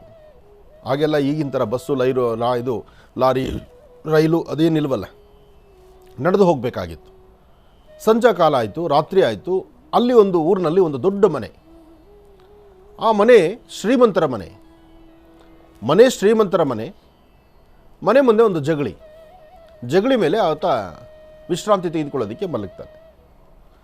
ಆ ಮನೆಯ ಮಾಲೀಕ ಒಂದು ರಾಕ್ಷಸತ್ವದಲ್ಲಿರ್ತಕ್ಕಂಥ ಒಂದು ಬ್ರಹ್ಮರಾಕ್ಷಸನಿಗೆ ಪ್ರತಿ ದಿವಸ ಬ್ರಹ್ಮರಾಕ್ಷಸ ಬಂದು ಅವನ್ನ ಪೀಡಿಸ್ತಾ ಇದ್ದ, ಅವನ್ನ ಸಾಯಿಸೋದಕ್ಕೆ ಕಾಯ್ತಾ ಇದ್ದ. ಯಾಕಂದರೆ ಈತ ಅವನಿಗೇನು ತೊಂದರೆ ಕೊಟ್ಟಿದ್ನೋ, ಆ ರಾಕ್ಷಸ ಜನ್ಮಕ್ಕೆ ಬರಬೇಕಾದ್ರೆ ಅವನಿಗೇನು ಈತ ಶ್ರೀಮಂತ ತೊಂದರೆ ಕೊಟ್ಟಿದ್ನೋ ಏನೋ, ಅವನು ಪ್ರತಿ ದಿವಸ ಅವನ ಜೀವವನ್ನು ರಕ್ಷಣೆ ಮಾಡ್ಕೊಳ್ಳೋದು ದೊಡ್ಡ ಕತೆ. ಭಯದಿಂದನೇ ಪ್ರತಿ ದಿವಸ ವಿಶ್ರಾಂತಿ ತಗೊಳ್ತಾ ಇದ್ದ. ಅವನು ಆಚೆ ಬರ್ತಿಲ್ಲ. ರಾತ್ರಿ ಸಂಜೆ ಆದ ತಕ್ಷಣ ಆಚೆ ಬರ್ತಿರ್ಲಿಲ್ಲ, ಮನೆಯೊಳಗೆ ಸೇರ್ಕೊಂಬಿಡವನು. ಆ ಜಗಳಿ ಮೇಲೆ ಇವನು ಹೋಗಿ ಮಲಗ್ತಾನೆ. ಮಲಗಿದಾಗ ಯಥಾ ಪ್ರಕಾರ ಅವತ್ತು ಸಹಿತ ಆ ಬ್ರಹ್ಮರಾಕ್ಷಸ ಆ ವಾಸ್ತುಗೃಹದ ಸುತ್ತಾ ಇದ್ದ. ಮಧ್ಯರಾತ್ರಿ ಅವತ್ತು ಅರಿವಿಲ್ಲದಂಥ ರೀತಿಯೇ ಆ ಶ್ರೀಮಂತ ಬಾಗಿಲನ್ನ ತೆಗಿತಾನೆ. ಕಾರಣ ಆಚೆಗೆ ಬಂದು ಏನೋ ಕಾಲು ತೊಳ್ಕೊಳ್ಳಿಕ್ಕೋ ಏನೋ ಅವಕಾಶ ಬರುತ್ತೆ ರಾತ್ರಿ ಹೊತ್ತು, ವಯಸ್ಸಾದ ಕಾಲಗಳಲ್ಲಿ ಇವೆಲ್ಲ ಇರುತ್ತಲ್ಲ. ಬಾಗಿಲು ತೆಗೆದು ಬರ್ತಾನೆ. ಎದುರುಗಡೆ ನೋಡಿದ್ರೆ ಬ್ರಹ್ಮರಾಕ್ಷಸ ನಿಂತು ಬಿಟ್ಟಿದ್ದಾನೆ. ಆ ರಾಕ್ಷಸರ ಆ ಆರ್ಭಟ ನೋಡಿ, ಆ ಗರ್ಜನೆ ನೋಡಿ ಮಲಗಿರ್ತಕ್ಕಂಥವನು ಇವನು ಎದ್ದೇಳ್ತಾನೆ. ಮಲಗಿರ್ತಕ್ಕಂತಹ ಈತನಿಗೂ ಸಹಿತ ಭಯ ಆಗಿಬಿಡುತ್ತೆ ಅವನು ನೋಡಿ. ಆ ಭಯ ಆದರೆ ಎದ್ದು ಪಟ್ಟಂತ ಎದ್ದು ಕೂತ್ಕೊಳ್ಬೇಕಲ್ಲ, ಎದ್ದು ಇನ್ನೇನು ಆಚೆ ಓಡೋಗ್ಬೇಕು ಅನ್ನುವಾಗ ತನ್ನ ಸೊಂಟದಲ್ಲಿದ್ದಂಥ ಆ ಮೃತ್ತಿಗೆ ಪ್ರಸಾದ ಇವನು ಪಟ್ಟಂತ ಎದ್ದು ಕೂತ್ಕೊಂಡು ಅವನು 2 ಹೆಜ್ಜೆ ಮುಂದಕ್ಕೆ ಹಾಕುವಾಗ ಸೊಂಟದಲ್ಲಿದ್ದಂಥ ಆ ಮೃತ್ತಿಗೆ ಪ್ರಸಾದ, ಆ ಮಣ್ಣು ಹೋಗಿ ಆ ಬ್ರಹ್ಮರಾಕ್ಷಸನ ಮೇಲೆ ಬೀಳುತ್ತೆ. ಯಾವಾಗ ಈ ಮಣ್ಣು ಬ್ರಹ್ಮರಾಕ್ಷಸರ ಮೇಲೆ ಬೀಳುತ್ತೋ ಬ್ರಹ್ಮರಾಕ್ಷಸರ ಜೀವನ ಅಲ್ಲಿಗೆ ಮುಗಿತಾ ಬರುತ್ತೆ. ಮುಕ್ತಿ ಸಿಕ್ಬಿಡುತ್ತೆ. ಯಾಕೆಂದರೆ ಗುರು ಪಾದಕದಲ್ಲಿ ಅಂಥ ಶಕ್ತಿ ಇದೆ. ಆ ಮೃತ್ತಿಗೆ ಅದಕ್ಕೆ ಹೇಳೋದು ಮಣ್ಣಿಗೆ ಇವತ್ತಿಗೂ ಸಹಿತ ಮಂತ್ರಾಲಯದಲ್ಲಿ ಗುರು ಬೃಂದಾವನದ ಆ ವಿಶೇಷವಾಗಿರ್ತಕ್ಕಂತಹ ಮೃತ್ತಿಗೆ ಪ್ರಸಾದ ಇವತ್ತು ತಾವೆಲ್ಲ ನೋಡ್ತಿರ್ತಕ್ಕಂಥದ್ದು ಮಂತ್ರಾಲಯದಲ್ಲಿರ್ತಕ್ಕಂತಹ ಬೃಂದಾವನದ ಆ ಮಹಾಮೃತ್ತಿಗೆ ಪ್ರಸಾದವನ್ನು ಇಂದಿಗೂ ಸಹಿತ ಎಲ್ಲೇ ಮಂತ್ರಾಲಯದ ಗುರು ರಾಘವೇಂದ್ರ ಸ್ವಾಮಿಗಳವರ ಬೃಂದಾವನವನ್ನಿಟ್ಟು ನಿಮ್ಮೂರಲ್ಲಿ ಒಂದು ಬೃಂದಾವನ ಇದೆ ಅಂದರೆ ಅಲ್ಲಿಂದ ತಂದಿರತಕ್ಕಂತಹ ಆ ಮೃತ್ತಿಗೆ ಪ್ರಸಾದವನ್ನು ಕಾಲ್ನಡಿಗೆಯಲ್ಲಿ ನಡೆದು ನಿಮ್ಮ ಊರಿನ ಬೃಂದಾವನದಲ್ಲಿ ಅದನ್ನಿಟ್ಟು ಅಲ್ಲಿ ರಾಯರ ಸಾನ್ನಿಧ್ಯವನ್ನು ನೋಡ್ತಾ ಇದ್ದೀವಿ. ಇವತ್ತಿಗೂ ನಡೆಯುವಂಥ ಪ್ರಕ್ರಿಯೆ. ಅಲ್ಲಿ ಕೊಡುವಂತಹ ಮಂತ್ರಾಲಯದ ಪ್ರಭುಗಳು ಅಲ್ಲಿವಾಗಿನ ಪೀಠಾಧೀಶ್ವರರು ಕೊಡ್ತಕ್ಕಂತಹ ಆ ಮೃತ್ತಿಗೆ ಪ್ರಸಾದವನ್ನು ಯಾರೂ ವಾಹನಗಳಲ್ಲಿ ತಂದುಕೊಳ್ಳಲ್ಲ, ಕಾಲ್ನಡಿಗೆಯಲ್ಲೇ ಬರ್ತಾರೆ. ನಿಮ್ಮೂರು ತನಕ ನಡ್ಕೊಂಡೇ ಬರ್ತಾರೆ. ನಡೆದು ಬಂದು ಅಲ್ಲಿ ಬೃಂದಾವನ ಪ್ರತಿಷ್ಠಾಪನಾ ಕಾಲದಲ್ಲಿ ಮೃತ್ತಿಗೆಯನ್ನು ಅಲ್ಲಿಟ್ಟು ರಾಯರನ್ನು ಅಲ್ಲಿ ಸ್ಥಾಪನೆ ಮಾಡ್ತಾರೆ. ಇದು ಪದ್ಧತಿ ಇದೆ. ಹಾಗೆ ಆ ಮೃತ್ತಿಗೆ ಪ್ರಸಾದದಿಂದ ಬ್ರಹ್ಮರಾಕ್ಷಸನಿಗಿರ್ತಕ್ಕಂಥ ದೋಷ ದೂರ ಆಗಿ ಅವನಿಗಿರ್ತಕ್ಕಂಥ ಅಂದರೆ ಆತ ಮಾಡಿಕೊಂಡಿರ್ತಕ್ಕಂಥ ಪ್ರಾರಬ್ಧ ಕರ್ಮ, ಈ ರಾಕ್ಷಸ ಅಂದರೆ ಈ ಯಜಮಾನ, ಈ ಮಾಲೀಕ ಹಿಂದೆ ಅವನಿಗೆ ತೊಂದರೆ ಮಾಡಿದ್ದರಿಂದ ಅವನ್ನ ಸಾಯಿಸಬೇಕು ಅಂತ ಈತ ಅವನು ಹಿಂಬಾಲಿಸ್ತಿರ್ತಾನೆ. ಆದರೆ ಅದೃಷ್ಟವಶಾತ್ ಅವನು ಬದುಕೊಳ್ತಾನೆ. ಇವನಿಗೆ ಮುಕ್ತಿ ಸಿಗುತ್ತೆ, ಮೃತ್ತಿಗೆ ಅಲ್ಲಿ ಹೋಗುತ್ತೆ. ಈತ ಮಾಲೀಕ, ಆ ಒಂದು ಮಾಲೀಕ ಅಥವಾ ಒಂದು ಶ್ರೀಮಂತಿಗೆಯಲ್ಲಿರ್ತಾನಲ್ಲ ಆತ, ಅವನು ಕೈ ಮುಗಿದು ಈ ಬಾಲಕನಿಗೆ ಸಾಷ್ಟಾಂಗ ನಮಸ್ಕಾರ ಮಾಡಿ, ನನ್ನ ಜೀವನಕ್ಕೆ ಇವತ್ತಿನ ದಿವಸ ಇಲ್ಲಿವರೆಗೂ ಇದ್ದಂಥ ಈ ಬ್ರಹ್ಮರಾಕ್ಷಸನ ಕಾಟದಿಂದ ನನ್ನ ಮುಕ್ತಿ ಮಾಡಿದ್ಯಾ, ನಿನಗೇನು ಬೇಕೋ, ನಿನಗೆ ಯಾವ ಸಿರಿ ಸಂಪತ್ತು ಬೇಕೋ, ನನ್ನ ಆಸ್ತಿ ಎಲ್ಲವನ್ನೂ ನೀನು ಬರ್ಕೊಟ್ಟು ಬಿಡ್ತೀನಿ, ನಾನು ಬದುಕೋದಕ್ಕೊಂದು ಅವಕಾಶ ಮಾಡಿಕೊಟ್ಟಲ್ಲಪ್ಪ ಅಂಥೇಳಿ ಕಾಲಕ್ಕೆ ಸಾಷ್ಟಾಂಗ ನಮಸ್ಕಾರ ಮಾಡ್ತಾರೆ. ಬೇಕಾದಷ್ಟು ಸಿರಿ ಸಂಪತ್ತುಗಳನ್ನು ಕೊಡ್ತಾನೆ. ಆತ ಬೇಡ ಅಂತಾನೆ, ಆದರೂ ಸಿರಿ ಸಂಪತ್ತನ್ನು ಕೊಡ್ತಾನೆ. ಆಗ ಒಂದು ಕ್ಷಣ ಆತ ಯೋಚನೆ ಮಾಡ್ತಾನೆ, ಗುರುಗಳ ಪಾದಕ್ಕೆ, ಆ ಗುರುಗಳ ಪಾದವನ್ನು ತೊಳೆದಂಥ ಆ ಒಂದು ಮಣ್ಣಿನ ಆ ಮೃತ್ತಿಗೆ ಪ್ರಸಾದ, ಆ ಪ್ರಸಾದ ಗುರುಗಳು ಹೇಳಿದ್ರು ಒಂದಿಷ್ಟು ಮೌಲ್ಯ ನನ್ನ ಹತ್ರ ಇರೋಷ್ಟು ಕೊಡ್ತೀನಿ ಅಂತ, ಇರೋಷ್ಟು ಕೊಡ್ತೀನಿ ಅಂದರು. ನಾನು ಬೇಡ ಅಂದೆ. ಆದರೆ ಮಣ್ಣು ಪ್ರಸಾದ ತಂದೆ, ಇಲ್ಲಿ ಮುಕ್ತಿ ಕೊಟ್ಟಾಯಿತು. ಈಗ ಈತ ನಾನು ಬೇಡ ಅಂದರೂ ಸಹಿತ ನನ್ನ ಎಲ್ಲ ಥರ ಸಿರಿ ಸಂಪತ್ತನ್ನು, ಭೂಮಿಯನ್ನು ಎಲ್ಲವನ್ನೂ ನನಗೆ ದಯಪಾಲಿಸಿದ್ದಾನೆ. ಇನ್ನು ಗುರುಕಾರುಣ್ಯ, ಗುರು ಕಟಾಕ್ಷ, ಗುರುವಿನ ಅನುಗ್ರಹ ಅಂದರೆ ಇನ್ನೆಂಥದಪ್ಪ. ಗುರು ಒಳಗಡೆ ಮನಸ್ಸಲ್ಲಿ ಒಳ್ಳೆಯದಾಗಲಿ ಅಂತ ಹರಸಿದ್ರೆ ಇದಕ್ಕಿನ್ನ ಸೌಭಾಗ್ಯವ. ಯಾವತ್ತೂ ಗುರು ನಿಂದನೆ ಮಾಡಬೇಡಿ, ಗುರುಗಳನ್ನು ದೂಷಿಸಬೇಡಿ. ಗುರುಗಳನ್ನು ದೂಷಣೆ ಮಾಡ್ತಕ್ಕಂಥದ್ದು, ನಿಂದಿಸ್ತಕ್ಕಂಥದ್ದು, ಅವರನ್ನು ಬೇರೊಂದು ಥರ ಚಿಂತನೆ ಮಾಡ್ತಾ ನೋಡ್ತಕ್ಕಂಥದ್ದು ಅಕ್ಷಮ್ಯ ಅಪರಾಧ. ಗುರುನೇ. ಆ ಗುರು ಎಂಬತಕ್ಕಂಥ ಪದ ಆ ಪಟ್ಟಕ್ಕೆ ಅವರು ಕೂತ್ಕೊಂಡಾಗ ಅವರ ಒಳಮನಸ್ಸಿಂದ ನಿಮ್ಮ ಬಗ್ಗೆ ಏನಾದರೂ ಚಿಂತನೆ ಇರಲಿ, ನಿಮಗದು ಬೇಡ. ಆದರೆ ನಿಮ್ಮ ಮನಸ್ಸಲ್ಲಿ ಮಾತ್ರ ಆ ಸಾನ್ನಿಧ್ಯಕ್ಕೆ ಕೊಡಬೇಕಾದ ಬೆಲೆಯನ್ನೇ ಕೊಡಬೇಕು. ಹಾಗೆ ಆ ಬಾಲಕ ತಂದದ್ದು ಮಣ್ಣು ಮೃತ್ತಿಗೆ, ಆದರೆ ಆತನಿಗೆ ಸಿಕ್ಕಿದ್ದು ಬೇಕಾದಷ್ಟು ಸಿರಿ ಸಂಪತ್ತು, ಒಳ್ಳೆ ಸೌಲಭ್ಯ, ಒಂದು ವಾಸ್ತು, ಎಲ್ಲವೂ ಸಿಕ್ತು. ಅದಕ್ಕೆ ನಾವು ಅರ್ಥ ಮಾಡ್ಕೋಬೇಕಾದಷ್ಟೇ, ಶ್ರದ್ಧೆಯಿಂದ ಭಕ್ತಿಯಿಂದ ಗುರುವಾಕ್ಯ, ಗುರುವಾಣಿ, ಗುರುಪ್ರಸಾದ ಇದು ನಮಗೆ ಯಾವತ್ತೂ ಶ್ರೀರಕ್ಷೆಯಾಗಿ ನಿಂತುಕೊಳ್ಳುತ್ತೆ.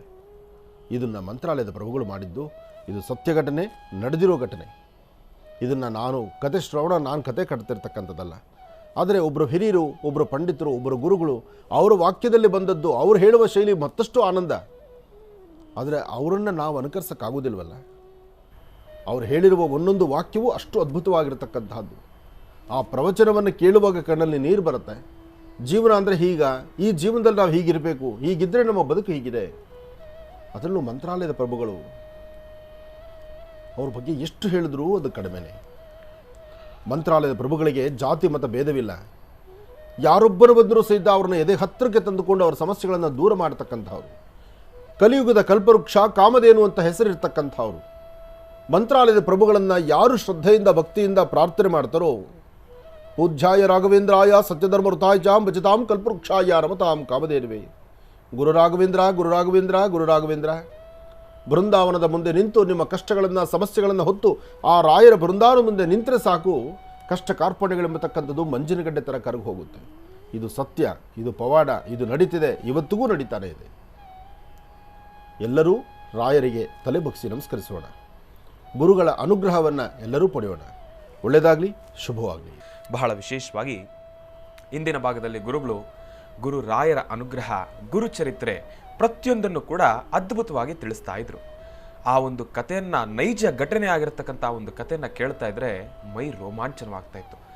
ಆ ಒಂದು ಕಥಾ ಸಂಗತಿಗಳನ್ನು ಕೇಳ್ತಾ ಇದ್ದಾಗ ಕಣ್ಣಲ್ಲಿ ನೀರು ತುಂಬಿಕೊಳ್ತು. ನೋಡಿ, ಇಲ್ಲಿ ನಾವು ಅರ್ಥ ಮಾಡ್ಕೊಳ್ಬೇಕಾಗಿರ್ತಕ್ಕಂಥದ್ದು ಏನಪ್ಪ ಅಂದರೆ, ಆ ಒಂದು ಮೃತ್ತಿಗೆ ಮೇಲೆ ಗುರು ರಾಯರ ಪಾದ ಸ್ಪರ್ಶವೂ ಕೂಡ ಆಗಲಿಲ್ಲ. ಆದರೆ ಆ ಒಂದು ಪಾದದಿಂದ ತೊಳೆದಿರ್ತಕ್ಕಂಥ ನೀರಿನ ಮಾತ್ರ ಸ್ಪರ್ಶ ಆಗಿತ್ತು. ಆ ನೀರು ಸ್ಪರ್ಶ ಆಗಿರತಕ್ಕಂಥ ಮೃತ್ತಿಗೆಯಲ್ಲಿ ಒಬ್ಬ ರಾಕ್ಷಸನಿಗೆ ಮುಕ್ತಿನೇ ಸಿಕ್ಬಿಡ್ತು.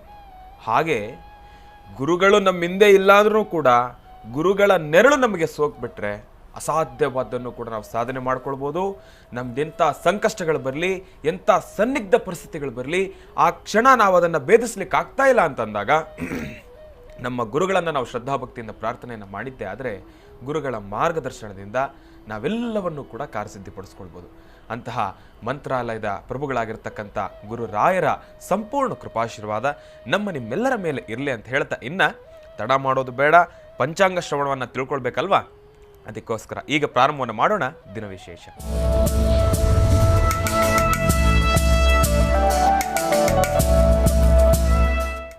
ಗುರುಗಳೇ, ಈಗ ನಮಗೆ ಪಂಚಾಂಗ ಶ್ರವಣವನ್ನು ತಿಳಿಸ್ಕೊಡ್ಬೇಕು. ಪಂಚಾಂಗ ಶ್ರವಣ ಗುರು ರಾಯರ ಅನುಗ್ರಹದಿಂದ ಈ ಶುಭ ದಿನ, ಇವತ್ತಿನ ರಾಶಿಫಲ. ಓಂ ತ್ರ್ಯಂಬಕಂ ಯಜಾಮಹೇ ಸುಗಂಧಿಂ ಪುಷ್ಟಿವರ್ಧನಂ ಪೂರ್ವಾರ್ಗುಂದನಾ ಮೃತ್ಯೋನ್ಮೃಕ್ಷೇಮಾಮೃತಾತ್. ಓಂ ತ್ರ್ಯಂಬಕೇಶ್ವರಾಯ ನಮಃ, ತ್ರ್ಯಂಬಕೇಶ್ವರಾಯ ನಮಃ, ಅಗಸ್ತೇಶ್ವರಾಯ ನಮಃ, ವಿಶ್ವೇಶ್ವರಾಯ ನಮಃ, ಮಹೇಶ್ವರಾಯ ನಮಃ, ಸಾಂಬ ಸದಾಶಿವಾಯ ನಮಃ, ಅರುಣಾಚಲೇಶ್ವರಾಯ ನಮಃ, ನಾಗಲಿಂಗೇಶ್ವರಾಯ ನಮಃ, ಬ್ರಹ್ಮಲಿಂಗೇಶ್ವರಾಯ ನಮಃ, ಮಹಾಮೂರ್ತಯೇ ನಮಃ. ಶ್ರೀ ಶುಭಕೃತ್ನಾಮ ಸಂವತ್ಸರೆ ಉತ್ತರಾಯಣೆ ಗ್ರೀಷ್ಮ ಋತು ಜ್ಯೇಷ್ಠ ಮಾಸ ಶುಕ್ಲಪಕ್ಷ 25/5/2023. 25 ಇಲ್ಲೊಂದು 5, ಮಧ್ಯದಲ್ಲೊಂದು 5, ಕಡೆ ಭಾಗದಲ್ಲಿ 5. ಬಹಳ ಚೆನ್ನಾಗಿದೆ. 25/5/2023. 5 ನೋಡ್ರಿ, ಇಲ್ಲಿಗೆ ಬಂದು 25. ಅದಕ್ಕೆ ಪದಗಳಲ್ಲಿ ಪ್ರತಿಯೊಂದು ಪದವನ್ನು ಭೇದಿಸಿದಾಗ ಪದವನ್ನು ಕೂಡಿಸ್ಬೇಕಲ್ಲಿ. ಹೌದು ಗುರುಗಳೇ, ನಾನು 23 ಹೇಳಿದ್ರೆ 25 ಹೇಳ್ತಿದ್ದೀನಿ. ಇನ್ನೂ 2 ವರ್ಷ ನಿಮ್ಮ ಸರ್ವಿಸ್ ಇನ್ನೂ ಬೇಕು, ಇರಲಿ. ನಿಮ್ಮ ಅನುಗ್ರಹದಂತೆ ಬರೀ 2 ವರ್ಷಕ್ಕೆ ಸಾಕಾಗತ್ತೆ ಬೇಡ ಗುರುಗಳೇ, ಇನ್ನ 100 ವರ್ಷ ಮಾಡ್ತೀನಿ. ಅಲ್ಲ, ಆದರೆ ಪ್ರತಿಯೊಂದು ಪದ ಪ್ರತಿಯೊಂದೂ ಸಹಿತ ಪ್ರಾಸಬದ್ಧತೆ, ಆ ಯೋಚನೆಗಳಿರುತ್ತಲ್ಲ. ಹೌದು ಹೌದು, ಅದನ್ನು ಯೋಚಿಸ್ತಾ ಇರಬೇಕು. ಕರೆಕ್ಟ್. ಮುಂದೇನು ಎಂಬತಕ್ಕಂತಹದ್ದನ್ನು ಚಿಂತನೆ ಮಾಡಿದ್ರೆ ಆ ಜ್ಞಾನೇಂದ್ರಿಯಗಳಿಗೆ ಅಷ್ಟು ಶಕ್ತಿ ಬರುತ್ತೆ. ಹೌದು ಹೌದು, ಇದು ಗುರುಮುಖಿಯನ್ನು ಬರಬೇಕು. ಹೌದು. ಒಳ್ಳೆಯದಾಗಲಿ. ಗುರುವಾರ ಸೃಷ್ಟಿ ಪುಷ್ಯ ನಕ್ಷತ್ರ. ಇವತ್ತು ಪುಷ್ಯ ನಕ್ಷತ್ರವಾದ್ದರಿಂದ ಬಹಳ ವಿಶೇಷವಾಗಿರ್ತಕ್ಕಂಥ ದಿನ. ಇವತ್ತು ಗುರುವಾರ, ಪುಷ್ಯ ನಕ್ಷತ್ರ. ವನಸಿರಿಗಳನ್ನು, ಗಿಡಮೂಲಿಕೆಗಳನ್ನು ತಂದು ಅದರಿಂದ ಮತ್ತಷ್ಟು ಅಭಿವೃದ್ಧಿಯನ್ನು ಪಡೆಯುವಂತಹದ್ದಿದೆ. ಅಭಿವೃದ್ಧಿ ಮತ್ತು ವನಮೂಲಿಕೆ ಅಂದಾಗ ಮತ್ತೊಂದು ವಿಶೇಷತೆ ಇದೆ. ಇದೇ ಬರ್ತಕ್ಕಂಥ ಸೋಮವಾರ ವಾರದ ಮೊದಲನೇ ದಿನ. ವಾರದ ಮೊದಲನೇ ದಿವಸ ಸೋಮವಾರ ಆರ್ಥಿಕ ಪರಿಸ್ಥಿತಿಯನ್ನು ಅಭಿವೃದ್ಧಿಪಡಿಸ್ಕೊಳ್ಳೋದಕ್ಕೋಸ್ಕರ ಒಂದು ತಂತ್ರಸಾರವನ್ನು ಹೇಳಬೇಕು ಎಂಬತಕ್ಕಂಥದ್ದು ನನ್ನ ಮನಸ್ಸಲ್ಲಿದೆ. ಆರ್ಥಿಕ ಪರಿಸ್ಥಿತಿ ಯಾರಿಗೆ ಸಂಕಷ್ಟಗಳಿದೆ? ಎಲ್ಲರಿಗೂ ಸಂಕಷ್ಟಗಳೇ ಇದೆ. ನಾವು ಎಷ್ಟು ಸಂಪಾದನೆ ಮಾಡಿದ್ರೂ ಇನ್ನೂ ಬೇಕು. ಆ ಬೇಕು ಅನ್ನೋದು ಮಾತ್ರ ನಮ್ಮಿಂದ ಯಾವತ್ತೂ ದೂರ ಆಗುವುದೇ ಇಲ್ಲ. ಮನುಷ್ಯನ ಕಡೆಯ ಉಸಿರಿನ ಕಣ ಇರುವವರೆಗೂ ಬೇಕು ಎಂಬತಕ್ಕಂಥ ಪದಕ್ಕೆ ನಾವು ಹೆಚ್ಚು ಆದ್ಯತೆ ಕೊಡೋರಿದ್ದೇವೆ. ಅದಕ್ಕಾಗಿ ಸೋಮವಾರದ ಸಂಚಿಕೆಯಲ್ಲಿ ಒಂದು ತಂತ್ರವನ್ನು ತಿಳಿಸಬೇಕು ಎಂಬತಕ್ಕಂಥದ್ದು ಈ ಕ್ಷಣದ ನನ್ನ ಮನಸ್ಸು. ಇರಲಿ, ಆ ಚಿಂತನೆಯೂ ಮಾಡೋಣ. ಆದರೆ ಅದಕ್ಕೂ ಮುನ್ನ ಇವತ್ತಿನ ಕಾಯಕವನ್ನು ನಾವು ಪ್ರಾರಂಭಿಸೋಣ. ಆದಿತ್ಯಾದಿ ನವಗ್ರಹಗಳನ್ನು ಪ್ರಾರ್ಥನೆ ಮಾಡಿ ರಾಶಿಫಲಗಳತ್ತ ಗಮನ ಹರಿಸೋಣ. ಮೊದಲು ನಮಸ್ಸೂರ್ಯಾಯ ಚಂದ್ರಾಯ ಮಂಗಳಾಯ ಬುಧಾಯ ಚ ಗುರು ಶುಕ್ರಶನಿಭ್ಯಶ್ಚ ರಾಹವೇ ಕೇತವೇ ನಮಃ. ಮೃತ್ಯುಂಜಯಾಯ ರುದ್ರಾಯ ನೀಲಕಂಠಾಯ ಶಂಭವೇ ಅಮೃತೇಶಾಯ ಸರ್ವಾಯ ಮಹಾದೇವಾಯ ತೇ ನಮಃ. ಆದಿತ್ಯಾದಿ ನವಗ್ರಹಗಳನ್ನು ಪ್ರಾರ್ಥನೆ ಮಾಡಿ ರಾಶಿಫಲಗಳತ್ತ ಗಮನ ಹರಿಸೋಣ. ಎಲ್ಲರೂ ಗಣಪತಿಯನ್ನು, ನಿಮ್ಮ ಧರ್ಮದ ಗುರುಗಳನ್ನು ಪ್ರಾರ್ಥನೆ ಮಾಡಿ ನಿಮ್ಮ ರಾಶಿಫಲ ಬಂದಾಗ ನೀವು ನಿಮ್ಮ ಮನೆ ದೇವರನ್ನ, ತಂದೆ ತಾಯಿನ ಮನಸ್ಸಲ್ಲಿ ಪ್ರಾರ್ಥನೆ ಮಾಡಿಕೊಳ್ಳಿ. ಮೊದಲನೇದಾದಂತಹದ್ದು ಮೇಷರಾಶಿ.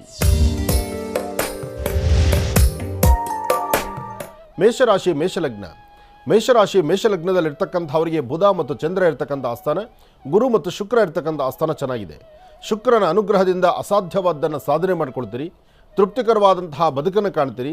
ಫಲಾಫಲಗಳನ್ನು ಸಿದ್ಧಿಪಡಿಸ್ಕೊಳ್ತೀರಿ. ಒಳ್ಳೆಯ ಯೋಗ ಫಲವನ್ನು ಸಿದ್ಧಿಪಡಿಸ್ಕೊಳ್ಳುವಂತಹ ಅದೃಷ್ಟ ಇರತಕ್ಕಂಥ ಈ ಶುಭ ದಿನ. ಅದರಲ್ಲೂ ಇವತ್ತು ಬೆಳಗ್ಗೆ 9:45 ಮಧ್ಯಾಹ್ನ ಸರಿಸುಮಾರು 3 ಗಂಟೆವರೆಗೂ ತಾವೇನಂದುಕೊಂಡ್ರೂ ಸಾಧನೆ ಆಗುವಂಥ ಅದೃಷ್ಟ ಇರತಕ್ಕಂಥ ದಿನ. ಆದರೆ ಸ್ವಲ್ಪ ಮಂದಗತಿಯಲ್ಲಿರುತ್ತೆ, ಕಣ್ಣು ಕಾಣದಂಥ ರೀತಿಯಲ್ಲಿರುತ್ತೆ. ಆದರೂ ಫಲವನ್ನು ಸಿದ್ಧಿಪಡಿಸ್ಕೊಳ್ಳುವಂಥ ಯೋಗ ಫಲ ಇವತ್ತು ನಿಮ್ಮ ರಾಶಿಯಲ್ಲಿದೆ. ಹೆಣ್ಣು ಮಕ್ಕಳು ಮಾತ್ರ ಇವತ್ತು ಪ್ರಾರಂಭ ಕಾಲದಲ್ಲಿ ಸ್ವಲ್ಪ ಮೌನದಿಂದ ಇರತಕ್ಕಂಥದ್ದು ಬಹಳ ಉತ್ತಮ. ಹಾಗೆ ತಾವು ಏನೇ ಕೆಲಸ ಕಾರ್ಯಗಳನ್ನು ಮಾಡಬೇಕು ಅಂತ ಮುಂದೆ ನಡಿಬೇಕಾದರೂ ಉತ್ತರಾಭಿಮುಖವಾಗಿ ನಿಂತು ಉತ್ತರಕ್ಕೆ ಒಂದು ಹೆಜ್ಜೆಯನ್ನು ಹಾಕಿ ತದನಂತರ ನಿಮ್ಮ ಪ್ರಯಾಣದ ಒಂದು ಫಲವನ್ನು ಸಿದ್ಧಿಪಡಿಸ್ಕೊಳ್ಬೇಕು. ಆದರೆ ಆಹಾರ ಪದ್ಧತಿಗಳಲ್ಲಿ ಮಾತ್ರ ಸ್ವಲ್ಪ ಜೋಪಾನ. ಇವತ್ತು ನಿಮ್ಮ ದೇಹದ ಆರೋಗ್ಯಕ್ಕೋಸ್ಕರ ಏನು ಆಹಾರ ಪದ್ಧತಿ, ಯಾವ ಆಹಾರವನ್ನು ತೆಗೆದುಕೊಂಡ್ರೆ ಆರೋಗ್ಯ ಮತ್ತು ಮನಸ್ಸಿಗೆ ಸಮಾಧಾನ ಇರುತ್ತೆ ಅಂತಕ್ಕಂಥದ್ದನ್ನು ಚಿಂತನೆ ಮಾಡಿ ಒಳ್ಳೆಯ ಆಹಾರದ ಬಗ್ಗೆ ಚಿಂತನೆ ಮಾಡಿ. ಹಾಗೆ ಇವತ್ತು ದೂರಭಾರ ಪ್ರಯಾಣ, ಪರಾನ್ನ ಭೋಜನ ಇದೆಲ್ಲವೂ ಸಹಿತ ಭಾಗ್ಯಗಳಿದೆ. ಆದರೆ ಅಷ್ಟು ಒಳ್ಳೆಯದಲ್ಲ. ಆದಷ್ಟು ಎಚ್ಚರಿಕೆ ಇರಲಿ ಮೇಷರಾಶಿಯವರಿಗೆ. ಮೇಷಲಗ್ನದಲ್ಲಿ ಜನಿಸಿರ್ತಕ್ಕಂಥವರು ಇವತ್ತು ನೀವು ಮಾಡಬೇಕಾಗಿರ್ತಕ್ಕಂಥದ್ದು ಗುರುಗಳನ್ನು ಪ್ರಾರ್ಥನೆ ಮಾಡಿ, ಎಲ್ಲಾದರೂ ಗುರುಗಳ ಭಗವಾನ್ ಶಿರಡಿ ಸದ್ಗುರು ಸಾಯಿನಾಥರಾಗಲಿ, ಮಂತ್ರಾಲಯದ ಪ್ರಭುಗಳಾಗಲಿ ಅಥವಾ ನಿಮ್ಮ ಧರ್ಮದ ಗುರುಗಳಾಗಲಿ ಅಂತಹ ಕಡೆ ಹೋಗಿ ಗುರು ಪಾದಕ ಸೇವೆಯನ್ನು ಮಾಡಿ ಗುರುಗಳ ದರ್ಶನ ಮಾಡ್ಕೊಂಡು ಬರೋದು ಬಹಳ ಉತ್ತಮ. ಗುರುವಿನ ಅನುಗ್ರಹ ಹೊಂದಿದ್ದರೆ ಅಸಾಧ್ಯವಾದ್ದನ್ನು ಸಾಧನೆ ಮಾಡ್ಕೊಳ್ಬೋದು ಇವತ್ತು ಮೇಷರಾಶಿಯವರು. ಅದರಿಂದ ಮೇಷರಾಶಿಯವರು ನಿಮ್ಮ ತಂದೆಯ ಪಾದವನ್ನು ಮುಟ್ಟಿ ನಮಸ್ಕಾರ ಮಾಡಿಕೊಂಡು ತದನಂತರ ಆಚೆ ಹೊರಡಿ ಹೆಚ್ಚಿನ ಫಲವನ್ನು ಖಂಡಿತ ಸಿದ್ಧಿಪಡಿಸ್ಕೊಳ್ತೀರಿ. ಒಳ್ಳೆಯದಾಗಲಿ, ಶುಭವಾಗಲಿ. ಗುರುಗಳೇ, ಮತ್ತೆ ವೃಷಭ ರಾಶಿಯಿಂದ ರಾಶಿ ಫಲವನ್ನು ಮುಂದುವರಿಸಬೇಕು. ಖಂಡಿತ. ಇನ್ನು ವೃಷಭ ರಾಶಿ.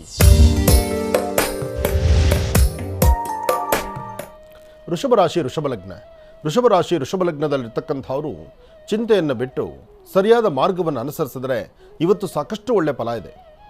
ಮನುಷ್ಯ ಯಾವುದಕ್ಕೂ ರೋಧಿಸಬಾರ್ದು, ಅಥವಾ ನನಗೆ ಸಿಗಲಿಲ್ಲ ಅಂತ ಮನಸ್ಸಿಗೆ ಮೂಲೆ ಕೂತ್ಕೊಳ್ಬಾರ್ದು. ಸಿಕ್ಕದ್ದನ್ನು ಆನಂದದಿಂದ ತಗೊಂಡು ಅಥವಾ ನಮ್ಮೊಳಗಿರ್ತಕ್ಕಂಥದ್ದನ್ನು ಅದನ್ನು ಬೇಕಾದಂಥ ರೀತಿ ಮತ್ತಷ್ಟು ಅಭಿವೃದ್ಧಿಪಡಿಸೋದ್ರ ಬಗ್ಗೆ ಚಿಂತನೆ ಮಾಡ್ತಾ, ಅಥವಾ ಏನನ್ನು ನಡೆಸಿದ್ರೆ ಯಾವ ರೀತಿ ಇದ್ದರೆ ಹೇಗೆ ಜನ ನಮ್ಮನ್ನು ಆಕರ್ಷಿತವಾಗಿ ನೋಡ್ತಾರೆ, ಅಥವಾ ನಮ್ಮ ಬದುಕು ಹೇಗೆ ನಡೆಯುತ್ತೆ ಎಂಬತಕ್ಕಂಥದ್ದರ ಸ್ವಲ್ಪ ಒಳಮರ್ಮವನ್ನು ಅರ್ಥ ಮಾಡಿಕೊಂಡು ನಾವು ಹೆಜ್ಜೆಯನ್ನು ಹಾಕಬೇಕು. ಇವತ್ತು ವೃಷಭ ರಾಶಿಯವರು ಯಾವುದೇ ಸಮಸ್ಯೆ ಇದೆ ಅಂಥೇಳಿ ಕಣ್ಣೀರು ಹಾಕೋದ್ರಲ್ಲಿ ಅರ್ಥ ಇಲ್ಲ. ಆದರೆ ನಿಮ್ಮ ಶ್ರಮ, ನಿಮ್ಮ ಶಕ್ತಿ, ನೀವು ಮಾಡುವಂಥ ಕೆಲಸ, ನಿಮ್ಮ ವಿದ್ಯೆ, ನಿಮ್ಮ ಜ್ಞಾನಕ್ಕೆ ಸಂಬಂಧಪಟ್ಟಂಥ ರೀತಿ ನೀವು ಒಂದು ಹೆಜ್ಜೆಯನ್ನು ಮುಂದೆ ಹಾಕಿದರೆ ಸಾಕಷ್ಟು ಲಾಭವನ್ನೇ ತಂದುಕೊಳ್ತೀರಿ. ಇವತ್ತು ವೃಷಭ ಲಗ್ನದಲ್ಲಿರ್ತಕ್ಕಂಥ ಸ್ತ್ರೀಯರಾಗಲಿ ಪುರುಷರಾಗಲಿ ಇವತ್ತು ಮಧ್ಯಾಹ್ನ ಸರಿಸುಮಾರು 1:20 ಸಾಕಷ್ಟು ಲಾಭವನ್ನು ಶುರು ಮಾಡ್ಕೊಳ್ತೀವಿ. ಅಂದರೆ ಅಲ್ಲಿಂದ ಆಚೆಗೆ 1:20 ನಂತರ ನಿಮ್ಮ ಬದುಕಲ್ಲಿ ಒಂದು ಒಳ್ಳೆಯ ಯಶಸ್ಸನ್ನು ಕಾಣ್ತೀರಿ. ಹಾಗೆ ನೀವು ಮಾಡುವ ಕಾಯಕದಲ್ಲಿ ಒಂದಿಷ್ಟು ನೋವಿನ ಸಂಗತಿಗಳಿದೆ. ಆ ನೋವಿದ್ದರೂ ಅದನ್ನು ಮೂಲೆಗಿಡಿ. ಬೇಕಾಗಿರ್ತಕ್ಕಂಥದ್ದು ಯಾವುದು ಮಾಡಿದ್ರೆ ಸರಿ, ಹೇಗಿದ್ದರೆ ಸರಿ ಎಂಬತಕ್ಕಂಥದ್ದರ ಸರಿಯಾದ ಚಿಂತನೆಯನ್ನು ಮಾಡಿ ಅದರಂತೆ ಫಲಾಫಲಗಳನ್ನು ಸಿದ್ಧಿಪಡಿಸ್ಕೊಳ್ಳಿ. ಇವತ್ತಿನ ದಿವಸ ನೀವು ಮಾಡಬೇಕಾಗಿರ್ತಕ್ಕಂಥದ್ದು ನಿಮ್ಮ ಗುರುಗಳನ್ನು ಅಥವಾ ನಿಮ್ಮ ಮನೆ ದೇವರನ್ನು ಅಥವಾ ನಿಮ್ಮ ಮನೆಯ ಮುಂಭಾಗದಲ್ಲಿ ಎಲ್ಲಾದರೂ ಒಂದು ಕಡೆ ಹಸು ಗೋಮಾತೆ ಕಂಡ್ರೆ ಗೋವನ್ನು ಮಟ್ಟಿ ನಮಸ್ಕಾರ ಮಾಡಿ ಒಂದಿಷ್ಟು ಗೋಗ್ರಾಸ ಕೊಟ್ಟು ನಂತರ ನೀವು ಆಚೆ ಹೊರಟ್ರೆ ಹೆಚ್ಚಿನ ಫಲವನ್ನು ಖಂಡಿತ ಸಿದ್ಧಿಪಡಿಸ್ಕೊಳ್ತೀರಿ. ಮಾಡುವ ಪ್ರತಿಯೊಂದು ಕಾಯಕವೂ ಹೆಚ್ಚಿನ ಫಲಾಫಲಗಳನ್ನು ಸಿದ್ಧಿಪಡಿಸ್ಕೊಳ್ತಕ್ಕಂಥ ರೀತಿಯಲ್ಲಿದೆ. ಆದರೆ ಇವತ್ತು ಒಂದಷ್ಟು ಬೆನ್ನೋವು ಗೊದ್ದಾಡ್ತೀರಿ ವೃಷಭ ರಾಶಿಯವರು.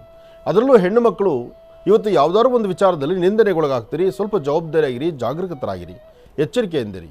ಒಳ್ಳೆಯದಾಗಲಿ, ಶುಭವಾಗಲಿ. ಇನ್ನು ಮಿಥುನ ರಾಶಿ. ಮಿಥುನ ರಾಶಿ ಮಿಥುನ ಲಗ್ನ. ಮಿಥುನ ರಾಶಿ ಮಿಥುನ ಲಗ್ನದಲ್ಲಿರ್ತಕ್ಕಂಥವ್ರಿಗೆ ಗುರುವಿನ ಅನುಗ್ರಹ ಇರೋದ್ರಿಂದ ಅಸಾಧ್ಯವಾದ್ದನ್ನು ಸಾಧನೆ ಮಾಡ್ಕೊಳ್ತೀರಿ. ತುಂಬ ದಿನಗಳಿಂದ ನಿಂತಿರ್ತಕ್ಕಂಥ ಒಂದು ಕಾಯಕಕ್ಕೆ ಚಾಲನೆ ಕೊಡ್ತೀರಿ. ಭೂಮಿಗೆ ಸಂಬಂಧಪಟ್ಟ ವಿಚಾರದಲ್ಲಿ ಅಧಿಕವಾದಂತಹ ಲಾಭವನ್ನು ಗಳಿಸ್ತೀರಿ. ವ್ಯಾಪಾರ ವ್ಯವಹಾರದಲ್ಲಿ ನೀವು ಅಂದುಕೊಂಡಷ್ಟು ಮಟ್ಟಿಗೆ ಏಳಿಗೆಯನ್ನು ಕಾಣ್ತೀರಿ. ಹಾಗೆ ನಿಮ್ಮ ವಾಸ್ತುಗೃಹದಲ್ಲಾಗಲಿ ತಮ್ಮ ಉದ್ಯೋಗ ಕ್ಷೇತ್ರದಲ್ಲಾಗಲಿ ಒಂದು ಪ್ರಗತಿಯನ್ನು ಕಂಡು 4 ಜನಗಳಿಂದ ಒಳ್ಳೆ ಪ್ರಶಂಸೆಗೀಡಾಗುವಂಥ ಕಾಲವೂ ಸಹಿತ ಸನ್ನಿಹಿತವಾಗಿರುತ್ತೆ. ಆದರೆ ಇದೆಲ್ಲದರ ಮಧ್ಯದಲ್ಲಿ ಒಂದಷ್ಟು ನೋವಿನ ಸಂಗತಿ ಏನಪ್ಪ ಅಂದರೆ ನಿಮ್ಮ ಮನಸ್ಸು ತುಂಬ ಚಂಚಲತೆಯಿಂದ ಇರತಕ್ಕಂಥದ್ದು. ಮನಸ್ಸಲ್ಲಿರ್ತಕ್ಕಂಥ ಚಂಚಲತೆಯನ್ನು ದೂರ ಮಾಡಿಕೊಂಡು ಸಾಧ್ಯವಾದಷ್ಟು ಸನ್ಮಾರ್ಗದತ್ತ ಒಳ್ಳೆಯದನ್ನು ಆಲೋಚನೆ ಮಾಡಿದ್ರೆ ಮಿಥುನ ರಾಶಿಯವರಿಗೆ ಖಂಡಿತ ಒಳಿತಿದೆ. ಮಿಥುನ ರಾಶಿ ಮಿಥುನ ಲಗ್ನದಲ್ಲಿರ್ತಕ್ಕಂಥವರು ಬರೀ ಹಣೆಯಲ್ಲಿಲ್ದಿರ ಒಂದಷ್ಟು ಕುಂಕುಮ, ಭಸ್ಮ, ಗಂಧ ಇಂಥದ್ದನ್ನು ಧಾರಣೆ ಮಾಡಿಕೊಳ್ಳುವಂಥದ್ದು ಇವತ್ತು ಮತ್ತಷ್ಟು ಶ್ರೇಯಸ್ಸಾಗಿರ್ತಕ್ಕಂಥದ್ದು, ಶ್ರೇಯೋದಾಯಕವಾಗಿರ್ತಕ್ಕಂಥದ್ದು. ಇವತ್ತು ನಿಮ್ಮ ಅದೃಷ್ಟದ ದಿನ. ಅದೃಷ್ಟ ಎಂಬತಕ್ಕಂಥದ್ದು ಭಗವಂತ ಕೊಟ್ಟರೆ ಎಲ್ಲವನ್ನೂ ಹಾಗೆ ಕೊಡ್ತಾನೆ. ಭಗವಂತನ ಕೃಪಾಕಟಾಕ್ಷದಿಂದ ಗುರು ಪಾದಿಕೆಗಳನ್ನು ಗುರು ಪಾದಗಳನ್ನು ಮುಟ್ಟಿ ನಮಸ್ಕಾರ ಮಾಡ್ತಾ ಅಥವಾ ಮನಸ್ಸಲ್ಲಿ ಪ್ರಾರ್ಥನೆ ಮಾಡ್ತಾ ಇವತ್ತಿನ ಕಾಯಕಕ್ಕೆ ತಾವು ಮುಂದೆ ನಡೆದರೆ ಹೆಚ್ಚಿನ ಫಲಾಫಲಗಳನ್ನು ಖಂಡಿತ ಸಿದ್ಧಿಪಡಿಸ್ಕೊಳ್ತೀರಿ. ಒಳ್ಳೆಯದಾಗಲಿ, ಶುಭವಾಗಲಿ. ಇನ್ನು ಕರ್ಕಾಟಕ ರಾಶಿ. ಕರ್ಕಾಟಕ ರಾಶಿ ಕರ್ಕಾಟಕ ಲಗ್ನ. ಕರ್ಕಾಟಕ ರಾಶಿ ಕರ್ಕಾಟಕ ಲಗ್ನದಲ್ಲಿರ್ತಕ್ಕಂಥವರು ಸ್ವಲ್ಪ ಮೌನವಾಗಿದ್ದು ಒಳ್ಳೆ ಕೆಲಸಗಳನ್ನೇ ಮಾಡ್ತೀರಿ. ಇವತ್ತಿನ ದಿವಸ ಯಾವುದೇ ಒಂದು ವಿಚಾರವಾದರೂ ಕೆಲಸ ಕಾರ್ಯಗಳು ಆಗುವ ಮುನ್ನ ಯಾರಿಗೂ ವಿಚಾರವನ್ನು ಬಹಿರಂಗಪಡಿಸಬಾರದು. ರಹಸ್ಯವಾಗಿದ್ದು ಕೆಲಸಗಳನ್ನು ಮಾಡಿಕೊಳ್ಬೇಕು. ಇವತ್ತು ತಾವು ಒಂದಷ್ಟು ವಿಚಾರಗಳಲ್ಲಿ ರಹಸ್ಯವನ್ನು ಅಥವಾ ಒಂದಷ್ಟು ಸೀಕ್ರೆಟಾಗಿ ನೀವು ಮೇಂಟೈನ್ ಮಾಡಿದ್ರೆ ಹೆಚ್ಚಿನ ಫಲ ಇದೆ. ಆದರೆ ಯಾವುದೇ ಒಂದು ವಿಚಾರವನ್ನು ಎಲ್ಲವನ್ನೂ ಬಹಿರಂಗಪಡಿಸ್ಕೊಂಡ್ರೆ ಅದು ಸಾಧ್ಯವಿಲ್ಲ. ಸಭೆ ಸಮಾರಂಭಗಳಲ್ಲಿ ಹೋದರೆ ನಿಮ್ಮದೇ ಆದಂಥ ಒಂದು ಸ್ಥಾನಮಾನದಿಂದ ನಿಮಗೆ ಹೆಚ್ಚಿನ ಬೆಲೆ ಸಿಗುತ್ತೆ. ತುಂಬ ಜನಕ್ಕೆ ಉದ್ಯೋಗ ಕ್ಷೇತ್ರದಲ್ಲಿ ಒಂದು ಪ್ರಗತಿ ಇದೆ. ಹಾಗೆ ವ್ಯಾಪಾರ ವ್ಯವಹಾರದಲ್ಲಿ ಅಭಿವೃದ್ಧಿ ಇದೆ. ಏನನ್ನು ಮಾಡಿದ್ರೂ ಇವತ್ತು ಭಗವಂತ ನಿಮ್ಮನ್ನು ಕೈ ಹಿಡಿತಾನೆ. ಭಗವಂತನ ಕೃಪೆಯಿಂದ ಗುರುವಿನ ಅನುಗ್ರಹದಿಂದ ಸಾಕಷ್ಟು ಫಲಾಫಲಗಳನ್ನು ಸಿದ್ಧಿಪಡಿಸ್ಕೊಳ್ತಕ್ಕಂಥ ಅದೃಷ್ಟ ನಿಮಗಿದೆ. ಇವತ್ತು ತಾಯಿ ಶಂಕರಿ ಬನಶಂಕರಿಯನ್ನು, ಗ್ರಾಮ ದೇವತೆಯನ್ನು ಅಥವಾ ನಿಮ್ಮ ಮನೆ ದೇವರನ್ನು ತಾವು ಪ್ರಾರ್ಥನೆ ಮಾಡಿದ್ದೆ ಆದರೆ ಕರ್ಕಾಟಕ ರಾಶಿಯವರಿಗೆ ಮತ್ತಷ್ಟು ಅದೃಷ್ಟವೇ ಸರಿ. ಇನ್ನು ಸಿಂಹರಾಶಿ. ಸಿಂಹರಾಶಿ ಸಿಂಹಲಗ್ನ. ಸಿಂಹರಾಶಿ ಸಿಂಹಲಗ್ನದಲ್ಲಿರ್ತಕ್ಕಂಥವರು ಆರ್ಥಿಕ ಸಂಕಷ್ಟಗಳಿಂದ ಸ್ವಲ್ಪ ಮಟ್ಟಿಗೆ ಮನಸ್ಸಿಗೆ ನೊಂದ್ಕೋಬೇಕಾಗತ್ತೆ. ಕೊಟ್ಟ ಮಾತಿನಂತೆ ನಡ್ಕೊಳ್ಳೋಕ್ಕಾಗದಂಥ ರೀತಿಯಲ್ಲಿದ್ದೀರಿ. ಜೊತೆಗೆ ಭೂಮಿಗೆ ಸಂಬಂಧಪಟ್ಟ ವಿಚಾರದಲ್ಲೂ ಒಂದಷ್ಟು ತೊಂದರೆ ತಾಪತ್ರೆಗಳನ್ನು ಕಾಣ್ತೀರಿ. ಇವತ್ತು ಒಂದಷ್ಟು ಜನಕ್ಕೆ ಬೆನ್ನು ಬಹಳ ಅಧಿಕವಾಗಿರುತ್ತೆ ಅಥವಾ ಮೊಣಕಾಲು ನೋವು ಬರ್ತಕ್ಕಂಥದ್ದಿರುತ್ತೆ. ಅರ್ಧ ತಲೆನೋವಿಂದ ಒದ್ದಾಡುವಂಥದ್ದಿರುತ್ತೆ. ಇದರಿಂದ ಆರೋಗ್ಯದ ಬಗ್ಗೆ ತುಂಬ ಕಾಳಜಿ ವಹಿಸ್ಕೋಬೇಕಾಗತ್ತೆ. ಸಿಂಹರಾಶಿಯಲ್ಲಿರ್ತಕ್ಕಂಥವರು ವಿಷ್ಣು ದೇವರನ್ನು ಆರಾಧನೆ ಮಾಡಿ. ಸಾಧ್ಯವಾದರೆ ಮನೆಯಿಂದ ಆಚೆ ಹೊರಡುವಾಗ ಒಂದು ಚಿಟಿಕೆಯಷ್ಟು ಕಡಲೆಬೇಳೆಯನ್ನು ಕೈಯಲ್ಲಿ ಹಾಕ್ಕೊಂಡು ಅದನ್ನು ಉತ್ತರಾಭಿಮುಖವಾಗಿ ನಿಂತು ನಿಮ್ಮ ಧರ್ಮದ ಗುರುಗಳನ್ನು ಪ್ರಾರ್ಥನೆ ಮಾಡ್ತಾ, ಜೊತೆಗೆ ಗುರುಗಳನ್ನು ಪ್ರಾರ್ಥನೆ ಮಾಡಿ ಕಡಲೆಕಾಳಿನ ಜೊತೆಗೆ ಸ್ವಲ್ಪ ನೀರನ್ನು ಮಿಶ್ರಣ ಮಾಡಿ ಹಸಿರು ಗಿಡದ ಮೇಲೆ ಹಾಕೋದ್ರಿಂದ ಎಂತಹ ಸಮಸ್ಯೆಗಳು ಅಂದರೂ ಯಾವ ಸಮಯದಲ್ಲಿ ಬರ್ತಕ್ಕಂಥ ದೋಷಗಳಾದರೂ ಆಗಿಂದಾಗಲೇ ದೂರ ಆಗುತ್ತೆ. ಹಾಗೆ ಒಂದಷ್ಟು ಜನಕ್ಕೆ ನಿಮ್ಮ ಅರ್ಧ ತಲೆನೋವಿಂದ ಒದ್ದಾಡುವಂಥದ್ದು ಅಥವಾ ತುಂಬ ಮೈಕೈ ನೋವು ಬರ್ತಕ್ಕಂಥದ್ದು, ಕೆಲಸವನ್ನು ಮಾಡಲಿಕ್ಕೆ ಆಗಲ್ಲಪ್ಪ ಇವತ್ತು ವಿಶ್ರಾಂತಿ ಬೇಕು ಎಂಬತಕ್ಕಂಥ ಚಿಂತನೆಯಲ್ಲೂ ತಾವಿರ್ತೀರಿ. ಆದರೆ ಅಂಜಬೇಡಿ, ಭಯಪಡಬೇಡಿ. ಯಾವುದೂ ತುಂಬ ಬೆಳೀತಕ್ಕಂಥದ್ದಲ್ಲ, ತುಂಬ ಜಾಸ್ತಿ ನಿಲ್ತಕ್ಕಂಥದ್ದಲ್ಲ. ಆಗಿಂದಾಗಲೇ ಸಮಸ್ಯೆಗೊಂದು ಪರಿಹಾರವನ್ನು ತಾವು ಹುಡುಕೊಳ್ತೀರಿ. ಒಳ್ಳೆಯದಾಗಲಿ, ಶುಭವಾಗಲಿ. ಇನ್ನು ಈಗ ಬಹಳ ವಿಶೇಷವಾಗಿ ಮಹರ್ಷಿವಾಣಿ ಕಾರ್ಯಕ್ರಮಕ್ಕೆ ತಾವೆಲ್ಲರೂ ಕೂಡ ಕರೆ ಮಾಡಿರ್ತೀರಿ. ಆ ಒಂದು ಕರೆಗಳನ್ನು ಸ್ವೀಕರಿಸ್ತಕ್ಕಂಥ ಸಮಯ ಈಗ ಪ್ರಾರಂಭವನ್ನು ಮಾಡೋಣ. ಸ್ವರ ಜ್ಯೋತಿಷ್ಯ.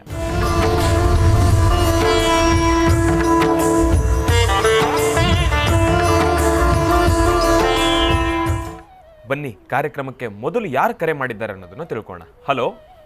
ಹಲೋ ಸರ್, ನಮಸ್ತೆ ಸರ್. ಅಮ್ಮ ನಮಸ್ತೆ, ಚೆನ್ನಾಗಿದ್ದೀರಾ? ಚೆನ್ನಾಗಿದ್ದೀನಿ ಸರ್, ನೀವು ಚೆನ್ನಾಗಿದ್ದೀರಾ ಸರ್? ನಾನು ಕೂಡ ಚೆನ್ನಾಗಿದ್ದೀನಮ್ಮ. ತಮ್ಮ ಹೆಸರಮ್ಮ? ಸರ್ ನಮ್ಮ ಹೆಸರು ಊರು ಬೇಡ. ಆಯ್ತು ತಾಯಿ, ಆಯ್ತು. ಯಾರ ಬಗ್ಗೆ ತಿಳ್ಕೊಳ್ಬೇಕಾಗಿತ್ತು?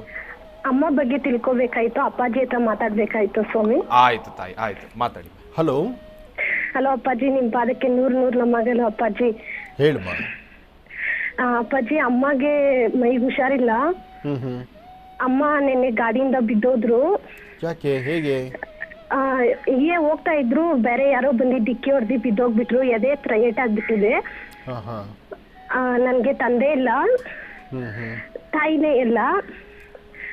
ಹೇಳಮ್ಮ. ಹಲೋ, ನನ್ಗೆ ನಮ್ಮಮ್ಮಗೆ ಯಾಕೆ ಹೀಗಾಯ್ತು ಅನ್ನೋದು ಗೊತ್ತಾಗ್ತಾ ಇಲ್ಲ ಸ್ವಾಮಿ. ಮುಂದಿನ ದಿನದಲ್ಲಿ ಏನಾದ್ರೂ ತೊಂದರೆ ಆಗುತ್ತಾ ಅನ್ನೋ ಒಂದು ಕುತೂಹಲ, ಭಯ. ಏನು ತಲೆ ಕೆಡಿಸ್ಕೋಬೇಡ ನೋಡಮ್ಮ, ಪ್ರತಿ ಕಾಲಗಳು ಏನೇನಾಗಬೇಕು ಅಂತಿರುತ್ತೋ ಕಾಲಘಟ್ಟವನ್ನು ಯಾರೂ ತಡೆ ಹಿಡಲಿಕ್ಕೆ ಆಗೋದಿಲ್ಲ. ಹಿಂದೆ ಅಂದರೆ ನಿನ್ನೆ ದಿವಸ ಆದಂತಹ ಅಚಾತುರ್ಯ ಅವರ ಜಾತಕದಲ್ಲೇ ಬಹುಶಃ ಏನೋ ಒಂದು ಸಣ್ಣ ದೊಡ್ಡ ಸಮಸ್ಯೆ ಇದ್ದಿದ್ದು ಸಣ್ಣದಾಗಿ ಆಗೋಗಿರುತ್ತೆ. ಅದು ನೀನು ತಲೆ ಕೆಡಿಸ್ಕೋಬೇಡ, ಧೈರ್ಯವಾಗಿರು. ಈಗ ಟ್ರೀಟ್ಮೆಂಟ್ ಕೊಡಿಸ್ದ, ಅಮ್ಮನ ಹಾಸ್ಪಿಟ್ಲ್ ಕರ್ಕೊಂಡೋಗಿದ್ದ? ಕರ್ಕೊಂಡೋಗಿ ಬಂದೆ ಗುರುಜಿ. ಸ್ವಲ್ಪ ಸುಧಾರಿಸ್ಕೊಂಡಿದ್ದಾರೆ, ಆದ್ರೆ ಈ ಕಡೆ ನೋವು ನೋವು ಅಂತ ಇದ್ದಾರೆ. ನನ್ಗೆಲ್ಲ ನಮ್ಮಮ್ಮನೇ ಗುರುಜಿ, ನಮ್ಮಮ್ಮನೇ ನನ್ಗೆ ಎಲ್ಲಾನು. ಇದು ಮೂಗು ಪೆಟ್ಟು ಬಿದ್ದಿರುತ್ತಲ್ವಾ, ಎದುರುಗಡೆ ಕಾಣಲ್ಲ, ಮೇಲ್ಭಾಗದಲ್ಲಿ ಅದರ ಗಾಯ ಇರಲ್ಲ, ಆದರೆ ಒಳಭಾಗ ಮಾಂಸಖಂಡ ಸ್ವಲ್ಪ ಏಟು ತಿಂದಿರುತ್ತೆ.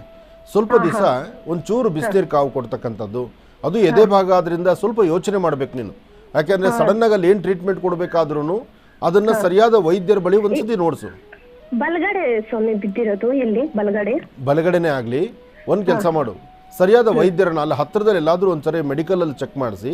ಯಾಕೆಂದ್ರೆ ಇವತ್ತಿನ ಕಾಲಧರ್ಮ ಏನಾಗಿದೆ ಗೊತ್ತಾ, ಸಣ್ಣದಾಗ ಒಂದು ಮಳೆ ಚುಚ್ಕೊಂಡ್ರೆ ಅದೇ ದೊಡ್ಡ ಮಾರಕ.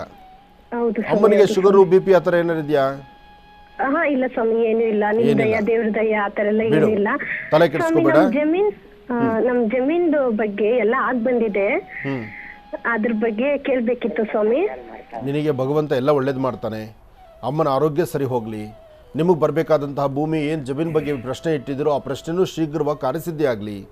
ನೀನು ಮನಸ್ಸಲ್ಲಿರ್ತಕ್ಕಂಥ ಆಸೆ ಆಕಾಂಕ್ಷೆಗಳನ್ನು ಭಗವಂತ ಸಿದ್ಧಿಪಡಿಸಲಿ. ನಾನು ಭಗವಂತ ನಿನಗೆ ಅನುಗ್ರಹ ಮಾಡಲಿ ಅಂತ ಭಗವಂತ ನಾನು ಪ್ರಾರ್ಥನೆ ಮಾಡ್ತೀನಿ. ಧೈರ್ಯವಾಗಿರು, ನಿನ್ನ ಸ್ವರತರಂಗ ಚೆನ್ನಾಗಿದೆ, ಹೆದರಬೇಡ, ಅಮ್ಮನ್ನ ಚೆನ್ನಾಗಿ ನೋಡ್ಕೋ. ಒಳ್ಳೇದಾಗ್ಲಮ್ಮ ಗುರುಗಳೇ. ಮತ್ತೆ ಕನ್ಯಾ ರಾಶಿಯಿಂದ ಮತ್ತೆ ಮುಂದುವರಿಸಬೇಕು ಗುರುಗಳೇ. ಖಂಡಿತ. ಇನ್ನು ಕನ್ಯಾ ರಾಶಿ. ಕನ್ಯಾ ರಾಶಿ, ಕನ್ಯಾ ಲಗ್ನ. ಕನ್ಯಾ ರಾಶಿ, ಕನ್ಯಾ ಲಗ್ನದಲ್ಲಿರ್ತಕ್ಕಂಥವ್ರಿಗೆ ಗುರು ಮತ್ತು ಬುಧ ಇರ್ತಕ್ಕಂಥ ಆಸ್ಥಾನ ಚೆನ್ನಾಗಿದ್ದು ಸರ್ವರಿಗೂ ಸಹಿತ ಇವತ್ತಿನ ದಿವಸ, ಅದರಲ್ಲೂ ಯಾರು ಕನ್ಯಾ ರಾಶಿಯಲ್ಲಿದ್ದೀರಿ, ಸ್ತ್ರೀಯರು, ಹೆಣ್ಣು ಮಕ್ಕಳಾಗಲಿ ಗಂಡು ಮಕ್ಕಳಾಗಲಿ ಅಥವಾ ಯಾರೊಬ್ಬರಾದರೂ ಸಹಿತ ನಿಮ್ಮ ಮನಸ್ಸಲ್ಲಿರ್ತಕ್ಕಂಥ ಉದ್ವೇಗತನ, ನಿಮ್ಮ ಮನಸ್ಸಲ್ಲಿರ್ತಕ್ಕಂಥ ದುಃಖ ದುಮ್ಮಾನ, ಜೊತೆಗೆ ಏನೋ ಒಂದು ಆತಂಕಕ್ಕೆ ಒಳಗಾಗಿರ್ತಾರಲ್ಲ, ಏನೇ ಆದರೂ 12 ಗಂಟೆ ಒಳಗೆ, 12 ಗಂಟೆ ತನಕ ಒಂದಿಷ್ಟು ಕನ್ಫ್ಯೂಷನ್ಸ್ ಇದೆ, ಮನಸ್ಸಿಗೆ ಅಸಮಾಧಾನ ಇದೆ, ತೊಂದರೆ ತಾಪತ್ರಯ ಇರುತ್ತೆ, ಏನೋ ಒಂದು ಚಿಂತನೆ ಮಾಡ್ತೀರಿ, ಅದು ಆಗುತ್ತೋ ಇಲ್ವೋ ಅಂತಕ್ಕಂಥ ಭೀತಿ, ಭಯ ಇದೆಲ್ಲವೂ ಇರುತ್ತೆ. 12 ಗಂಟೆ ದಾಟಿದ್ರೆ ಕನ್ಯಾ ರಾಶಿಯವರಿಗೆ ತಾವು ಏನು ಅಂದುಕೊಂಡಿದ್ರೋ ಅದೆಲ್ಲವನ್ನು ಸಾಧನೆ ಮಾಡ್ಕೊಳ್ತೀರಿ. ಕನ್ಯಾ ರಾಶಿಯವರಿಗೆ ನಿಜಕ್ಕೂ ಅದೃಷ್ಟದ ದಿನ ಅಂತ ಹೇಳ್ಬೋದು. ಇವತ್ತಿನ ದಿವಸ ನಿಮ್ಮ ಧರ್ಮದ ಗುರುಗಳನ್ನು ಪ್ರಾರ್ಥನೆ ಮಾಡ್ತಾ, ಸಾಧ್ಯವಾದರೆ ಒಂದಷ್ಟು ಕಡಲೆಬೇಳೆ, ಬೆಲ್ಲ ಇದನ್ನು ಯಾವುದಾದ್ರು ಗುರುಗಳ ಸಾನ್ನಿಧ್ಯಕ್ಕೆ ಕೊಟ್ಟೊಂದು ಪ್ರಾರ್ಥನೆ ಮಾಡಿದ್ದೆ ಆದರೆ ಖಂಡಿತ ಹೆಚ್ಚಿನ ಫಲ. ಇದು ನಿಮಗೆ ಮಾಡಲಿಕ್ಕೆ ಆಗಲಿಲ್ಲ ಅಂದರೆ ಏನಾದರೂ ಒಂದಿಷ್ಟು ಪದಾರ್ಥಗಳನ್ನು ಪಕ್ಷಿಗಳಿಗೆ, ಪ್ರಾಣಿಗಳಿಗೆ ಒಂದಿಷ್ಟು ಆಹಾರವನ್ನು ಉಣಬಡಿಸಿ. ಅದಾದ ನಂತರ ನಿಮ್ಮ ಕೆಲಸ ಕಾರ್ಯದ ಕಡೆ ಗಮನ ಕೊಡಿ. ಆಗ ಕನ್ಯಾ ರಾಶಿಯವರಿಗೆ ಖಂಡಿತ ಹೆಚ್ಚಿನ ಫಲವನ್ನು ತಾವು ಸಿದ್ಧಿಪಡಿಸ್ಕೊಳ್ತೀರಿ. ಒಳ್ಳೆಯದಾಗಲಿ, ಶುಭವಾಗಲಿ. ಇನ್ನು ತುಲಾರಾಶಿ. ತುಲಾರಾಶಿ, ತುಲಾಲಗ್ನ. ತುಲಾರಾಶಿ, ತುಲಾಲಗ್ನದಲ್ಲಿರ್ತಕ್ಕಂಥವ್ರಿಗೆ ಬುಧನ ಅನುಗ್ರಹದಿಂದ ನಿಮ್ಮ ಸ್ವಂತ ಜ್ಞಾನ, ಸ್ವಂತ ಬುದ್ಧಿಯಿಂದ ತಾವೊಂದು ಜೊತೆ ಮುಂಜೆ ಹಾಕ್ತಾ ಇರ್ತೀರಿ. ತಾವು ಹಾಕುವಂಥ ಹೆಜ್ಜೆಯಲ್ಲಿ ಒಂದಿಷ್ಟು ಅನುಕೂಲವನ್ನು ಸಿದ್ಧಿಪಡಿಸ್ಕೊಳ್ತೀರಿ. ಸಮಾಧಾನ ಬೇಕು, ತೃಪ್ತಿ ಇರಬೇಕು, ಭಗವಂತ ಕೊಟ್ಟದ್ರಲ್ಲಿ ಆನಂದಿಸಬೇಕು. ಯಾಕೆಂದರೆ ಕೆಲವೊಮ್ಮೆ ಏನಾಗುತ್ತೆ, ನಮ್ಮ ಕಣ್ಣುಗಳು ಬೇಕಾದಷ್ಟು ಬೇಕು ಅಂತಿರುತ್ತೆ, ಆದರೆ ನಮ್ಮ ಹೃದಯ, ಮನಸ್ಸು ಜೊತೆಗೆ ನಮಗೆ ಸಿಗಬೇಕಾಗಿರ್ತಕ್ಕಂಥದ್ದು ನಮ್ಮ ಕರ್ಮ ಫಲವನ್ನು ಅನುಸರಿಸ್ತಾ ಇರುತ್ತೆ. ನಮ್ಮ ಪ್ರಾರಬ್ಧ ಕರ್ಮ ಹೇಗಿರುತ್ತೋ ಅದು ಹಾಗೇ ನಡ್ಕೊಂಡು ಹೋಗುತ್ತೆ. ಕಣ್ಣಿಗೇನೋ ಎಲ್ಲ ಬೇಕು ಅನಿಸುತ್ತೆ, ನೋಡಿದ್ರೆ ಮೃಷ್ಟಾನ್ನ ಎದುರುಗಡೆ ಇರುತ್ತೆ, ಎಲ್ಲವೂ ಬೇಕು ಅನಿಸುತ್ತೆ, ಆದರೆ ತಿನ್ನಲಿಕ್ಕೆ ಬಾಯಿ ಇರೋದಿಲ್ಲ, ಬೇಕು ಅಂತ ನಮಗೆ ಹೃದಯಕ್ಕೆ ಜಾಗನೂ ಇರಲ್ಲ, ಹೊಟ್ಟೆಲಿ ಜಾಗನೂ ಇರಲ್ಲ. ಇಂಥ ಪರಿಸ್ಥಿತಿ ಎದುರಾಗ್ತಿರುತ್ತೆ. ಆದರೆ ಇವತ್ತು ತುಲಾರಾಶಿಯವರಿಗೆ ಮಧ್ಯಾಹ್ನ 2 ಗಂಟೆಯಿಂದ 4:15 2ರಿಂದ 4:15 ತುಂಬ ಎಚ್ಚರಿಕೆ ಇರಬೇಕಾಗಿರ್ತಕ್ಕಂಥ ಸಮಯ. ಈ ಸಮಯದಲ್ಲಿ ಸ್ವಲ್ಪ ಯಾಮಾರಿದ್ರೆ, ಸ್ವಲ್ಪ ಹೆಚ್ಚು ಕಮ್ಮಿ ಆದರೆ ಅದ್ರ ತೊಂದರೆ ಬೇರೆ ಆಗುತ್ತೆ. ಆದರೆ ನೀವು ಮಾಡುವಂಥ ಕೆಲಸದಲ್ಲಿ ಏನಾದರೂ ಬದಲಾವಣೆ ತಂದುಕೊಂಡು ಫಲಾಫಲಗಳನ್ನು ಸಿದ್ಧಿಪಡಿಸ್ಕೊಳ್ಬೇಕಾದ್ರೂ ಬಹಳ ಒಳ್ಳೆಯ ಯೋಗ ಫಲ ಇದೆ. ಇವತ್ತು ವಿಶೇಷವಾಗಿ ದೇವಿಯ ಉಪಾಸನೆ ಮಾಡ್ತಾ ಲಲಿತಾ ಬಾಲಾತ್ ತ್ರಿಪುರ ಸುಂದರಿ ಅಮ್ಮನವರಿಗೆ ಒಂದಿಷ್ಟು ಕುಂಕುಮಾರ್ಚನೆಯನ್ನು ಮಾಡಿ, ಅಥವಾ ಕುಂಕುಮಾರ್ಚನೆ ಮಾಡಿರ್ತಕ್ಕಂಥ ಕುಂಕುಮ ಪ್ರಸಾದವನ್ನು ಹಣೆಗೆ ಧಾರಣೆ ಮಾಡ್ಕೊಳ್ಳೋದ್ರಿಂದ, ಜೊತೆಗೆ ಪ್ರತಿಯೊಬ್ಬರಿಗೂ ಒಂದೊಂದು ಸ್ಥಾನಮಾನ ಅಂತಿರುತ್ತೆ, ಆ ಸ್ಥಾನಮಾನವನ್ನು ಅವರಿಗೆ ನೀವು ಕಲ್ಪಿಸಬೇಕು. ಆಗ ನಿಮ್ಮ ಸ್ಥಾನಮಾನಕ್ಕೆ ಒಂದು ವಿಶೇಷವಾದಂಥ ಒಂದು ಆದ್ಯತೆ ಇರುತ್ತೆ. ಅದನ್ನು ಮನಸ್ಸಲ್ಲಿ ಇಟ್ಕೊಂಡು ಒಳ್ಳೆ ಫಲವನ್ನು ತಾವು ಸಿದ್ಧಿಪಡಿಸ್ಕೊಂಡ್ರೆ ಅದೃಷ್ಟ ಎಂಬತಕ್ಕಂಥದ್ದು ಖಂಡಿತ ಕಾರ್ಯಸಿದ್ಧಿ ಆಗುತ್ತೆ. ಒಳ್ಳೆಯದಾಗಲಿ, ಶುಭವಾಗಲಿ. ಇನ್ನು ವೃಶ್ಚಿಕ ರಾಶಿ. ವೃಶ್ಚಿಕ ರಾಶಿ, ವೃಶ್ಚಿಕ ಲಗ್ನ. ವೃಶ್ಚಿಕ ರಾಶಿ ವೃಶ್ಚಿಕ ಲಗ್ನದಲ್ಲಿರ್ತಕ್ಕಂಥವ್ರಿಗೆ ಚಂದ್ರ ಮತ್ತು ಬುಧ ಇರತಕ್ಕಂಥ ಆಸ್ಥಾನ, ಗುರು ಮತ್ತು ಶುಕ್ರ ಇರತಕ್ಕಂಥ ಆಸ್ಥಾನ ಚೆನ್ನಾಗಿದೆ. ಶುಕ್ರನ ಅನುಗ್ರಹದಿಂದ ವರ್ಚಸ್ಸು, ತೇಜಸ್ಸು, ತಾವು ಮಾಡುವ ಕೆಲಸ ಎಲ್ಲ ಕಡೆಯಿಂದಲೂ ಲಾಭವಿದೆ. ಆದರೆ ಪ್ರಾರಂಭಿಕ ಹಂತದಲ್ಲಿ ಒಂದಷ್ಟು ತೊಂದರೆ ತಾಪತ್ರೆಗಳಿದೆಯೇನೋ ಅಂತ ಮನಸ್ಸಿಗೆ ನೋವಾಗುತ್ತೆ. ಜೊತೆಯಲ್ಲಿರ್ತಕ್ಕಂಥವರು, ಕುಟುಂಬಸ್ಥರು, ಕುಟುಂಬದಲ್ಲಿರ್ತಕ್ಕಂಥ ಆತ್ಮೀಯರು ಎಲ್ಲರ ಮಧ್ಯದಲ್ಲಿ ಹಾಕುವ ಹೆಜ್ಜೆಯಲ್ಲಿ ಸ್ವಲ್ಪ ವ್ಯತ್ಯಾಸಗಳನ್ನು ಕಾಣುವಂಥ ಪರಿಸ್ಥಿತಿಯೂ ಎದುರಾಗುತ್ತೆ. ಇವತ್ತು ನೀವು ಮಾಡುವ ಕೆಲಸದಲ್ಲಿ ಮತ್ತಷ್ಟು ಲಾಭವನ್ನು ಕಂಡು ಫಲಾಫಲಗಳನ್ನು ಸಿದ್ಧಿಪಡಿಸಿಕೊಂಡು ಭಗವಂತ ನಿಮ್ಮ ಕೊಟ್ಟದರಲ್ಲಿ ಮತ್ತಷ್ಟು ಅಭಿವೃದ್ಧಿಪಡಿಸ್ಕೊಳ್ಳುವಂಥ ಯೋಗಫಲ ಇವತ್ತಿರೋದ್ರಿಂದ ಯಾವುದಕ್ಕೂ ಅಂಜಬೇಕಾದ್ದಿಲ್ಲ. ಆದರೆ ಒಂದಷ್ಟು ಜನಕ್ಕೆ ಮಾತ್ರ ಅರ್ಧ ತಲೆನೋವು, ಮೈಕೈ ನೋವು ಅಥವಾ ಚರ್ಮದ ಬಾಧೆ ಅಥವಾ ಯಾವುದಾದ್ರೂ ಒಂದು ಸಮಸ್ಯೆ ಇವತ್ತು ನಿಮ್ಮನ್ನು ಬಾಧಿಸುತ್ತೆ. ಆಗ ಬಾಧಿಸುವಾಗೂ ಸಹಿತ ಇವತ್ತು ನೀವು ಮಾಡಬೇಕಾಗಿರ್ತಕ್ಕಂಥದ್ದು ಲಕ್ಷ್ಮೀ ನರಸಿಂಹಸ್ವಾಮಿನ ಪ್ರಾರ್ಥನೆ ಮಾಡಿದ್ರೆ, ಲಕ್ಷ್ಮೀ ನರಸಿಂಹರ ದರ್ಶನ ಮಾಡಿದ್ರೆ ಅಥವಾ ನರಸಿಂಹ ಕ್ಷೇತ್ರಕ್ಕೆ ಒಂದಷ್ಟು ಮಧು ಜೇನುತುಪ್ಪವನ್ನು ಕೊಟ್ಟು ಬಂದರೆ ಮತ್ತಷ್ಟು ಅನುಕೂಲವನ್ನು ಖಂಡಿತ ಸಿದ್ಧಿಪಡಿಸ್ಕೊಳ್ತೀರಿ. ಒಳ್ಳೆಯದಾಗಲಿ, ಶುಭವಾಗಲಿ. ಇನ್ನು ಧನುರಾಶಿ.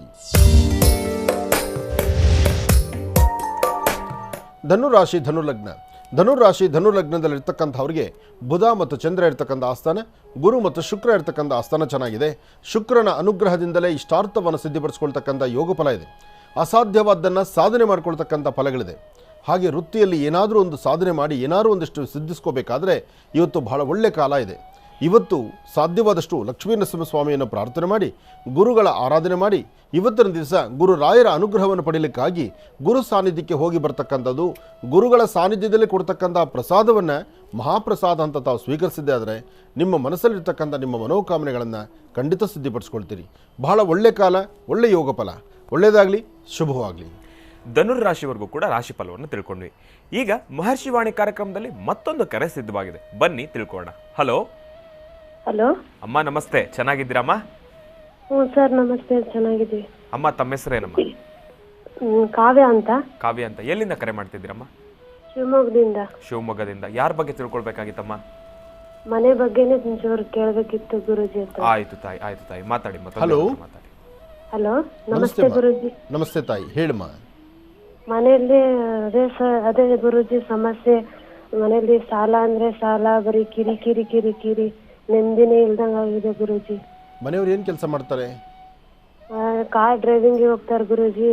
ಬಿಟ್ರೆ ಇಲ್ಲೇ ಕೂಲಿ ಕೆಲಸ, ತೋಟದ ಕೆಲಸ ಮಾಡ್ತಾರೆ ಗುರುಜಿ. ಎಷ್ಟು ಜನ ಇದ್ದೀರಿ ಮನೆಯಲ್ಲಿ? ಮನೆಯಲ್ಲಿ ನಾವು 5 ಜನ ಇದ್ದೀವಿ. ಅತ್ತೆ, ಮೈದ್ನ, ಗಂಡ, ನಾನು, ನನಗೆ 2 ಮಕ್ಕಳಿದ್ದಾರೆ ಗುರುಜಿ. ಈಗ ಮನೆಯಲ್ಲಿ ದುಡಿತಕ್ಕಂಥವ್ರು?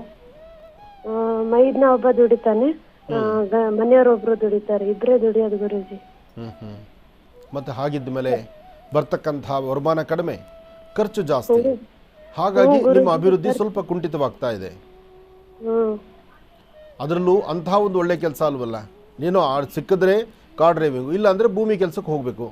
ಹೀಗಿದ್ದಾಗ ಸ್ವಲ್ಪ ಲಾಭ ಕಡಿಮೆ ಇರುತ್ತೆ. ಆದರೂ ಅಂಜಬೇಡಿ, ನಿಮ್ಮ ಸ್ವರತರಂಗ ಪ್ರಕಾರ ನಿಮ್ಮ ಕುಟುಂಬ ಖಂಡಿತ ಅನುಕೂಲ ಸಿದ್ಧಿ ಆಗುತ್ತೆ. ನಿಮ್ಮ ಸ್ವರತರಂಗ ನೋಡಿದ್ರೆ ಒಂದು ಭೂಮಿ ವಿಚಾರವಾಗೂ ಬಹಳ ತಲೆ ಕೆಡಿಸ್ಕೊಂಡಿದ್ದೀರಿ ನೀವು. ಆ ಭೂಮಿ ವಿಚಾರವಾಗೂ ತಲೆ ಕೆಡಿಸ್ಕೊಂಡಿರೋದ್ರಿಂದ ಇದು ಅತಿ ಶೀಘ್ರದಲ್ಲೇ ಕಾರ್ಯಸಿದ್ಧಿ ಆಗುತ್ತೆ. ಬರ್ತಕ್ಕಂಥ ನವಂಬರ್ ತನಕ, ಅಂದರೆ ನವಂಬರ್ವರೆಗೂ ನಿಮ್ಮ ಅಂಥ ಒಂದು ಒಳ್ಳೆ ಕಾಲ ಅಲ್ಲ. ನಿಮ್ಮ ಸ್ವರತರಂಗ ಪ್ರಕಾರ ನವಂಬರ್ ತನಕನೂ ಸ್ವಲ್ಪ ತೊಂದರೆ ತಾಪತ್ರೆಗಳಿದೆ ಅಂತ ಹೇಳುತ್ತೆ. ಅದಕ್ಕೋಸ್ಕರ ನೀವು ಮಾಡಬೇಕಾದ್ದು ಪ್ರತಿ ಗುರುವಾರ, ಸಾಧ್ಯವಾದರೆ ಇವತ್ತೇ ಪ್ರಾರಂಭಿಸಿ, ಪ್ರತಿ ಗುರುವಾರ ಅಶ್ವತ್ಥ ವೃಕ್ಷದ ಹತ್ರ ಹೋಗಿ ಅಶ್ವತ್ಥ ಮರದ ಹತ್ರ ಒಂದು ದೀಪ ಹಚ್ಚಿ ನಮಸ್ಕಾರ ಮಾಡಿ. ಇವತ್ತು ಸಂಧ್ಯಾಕಾಲ, ಸಾಯಂ ಸಂಧ್ಯಾ ಮನೆಯಲ್ಲಿ 4 ದೀಪಗಳನ್ನು ಹಚ್ಚಿ 4 ದೀಪಕ್ಕೂ 4 ದಿಕ್ಕಲ್ಲೂ 4 ನಮಸ್ಕಾರ ಮಾಡಿ. ಹೀಗೆ ಮಾಡೋದ್ರಿಂದ ವಾಸ್ತುಗುಣದಲ್ಲಿರ್ತಕ್ಕಂಥ ದೋಷ ದೂರ ಆಗುತ್ತೆ, ಆರ್ಥಿಕ ಪರಿಸ್ಥಿತಿ ಅಭಿವೃದ್ಧಿ ಆಗುತ್ತೆ, ಕುಟುಂಬದಲ್ಲಿ ಒಂದು ನೆಮ್ಮದಿ, ಸುಖ, ಸಂತೋಷ ಸಿಗುತ್ತೆ. ಮಾಡಿಮ್ಮ, ಒಳ್ಳೆಯದಾಗಲಿ ತಾಯಿ. ಕಾವ್ಯಾರವರು ಶಿವಮೊಗ್ಗದಿಂದ ಕರೆ ಮಾಡಿದ್ದಕ್ಕಾಗಿ ಧನ್ಯವಾದಗಳನ್ನು ತಿಳಿಸ್ತಾ ಈಗ ಕಾರ್ಯಕ್ರಮದಲ್ಲಿ ಮತ್ತೊಂದು ಕರೆ ಸಿದ್ಧವಾಗಿದೆ, ಬನ್ನಿ ತಿಳ್ಕೊಳ್ಳೋಣ. ಹಲೋ. ಹಲೋ ಅಮ್ಮ, ನಮಸ್ತೆ. ಚೆನ್ನಾಗಿದ್ದೀರಾ? ನಮಸ್ತೆ ಗುರುಜಿ, ಚೆನ್ನಾಗಿದೆ ಗುರುಜಿ. ನಮಸ್ತೆ. ತಮ್ಮ ಹೆಸರಮ್ಮ? ಹೆಸರು, ಊರು ಬೇಡ ಗುರುಜಿ. ಆಯ್ತು ತಾಯಿ, ಯಾರ ಬಗ್ಗೆ ತಿಳ್ಕೊಳ್ಬೇಕಾಗಿತ್ತು? ಮಗಳ ಬಗ್ಗೆ ತಿಳ್ಕೊಳ್ಬೇಕಾಗಿತ್ತು. ಆಯ್ತು ತಾಯಿ, ಮಾತಾಡಿ. ಹಲೋ. ಹಲೋ, ನಮಸ್ತೆ ಗುರುಜಿ. ನಮಸ್ತೆ ತಾಯಿ, ಹೇಳಮ್ಮ.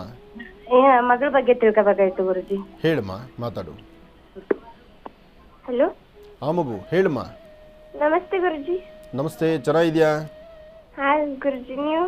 ಚೆನ್ನಾಗಿದ್ದೀನಿ. ಏನು ಮಾಡ್ತಿದ್ಯಾ? ಏನು ಓದ್ತಾ ಇದೆಯಾ? ಏನು ಓದಿದ್ಯಾ? ಇವಾಗ 2nd PUC ಓದ್ತಾ ಇದ್ದೀನಿ ಗುರುಜಿ. ಚೆನ್ನಾಗಿ ಓದಬೇಕು, 2nd PU. ಹಾಯ್ ಗುರುಜಿ. ಹೇಳಮ್ಮ. ನನಗೆ ಅನಾರೋಗ್ಯ ಭಾಳ ಗುರುಜಿ, ಹುಷಾರಿರಲ್ಲ.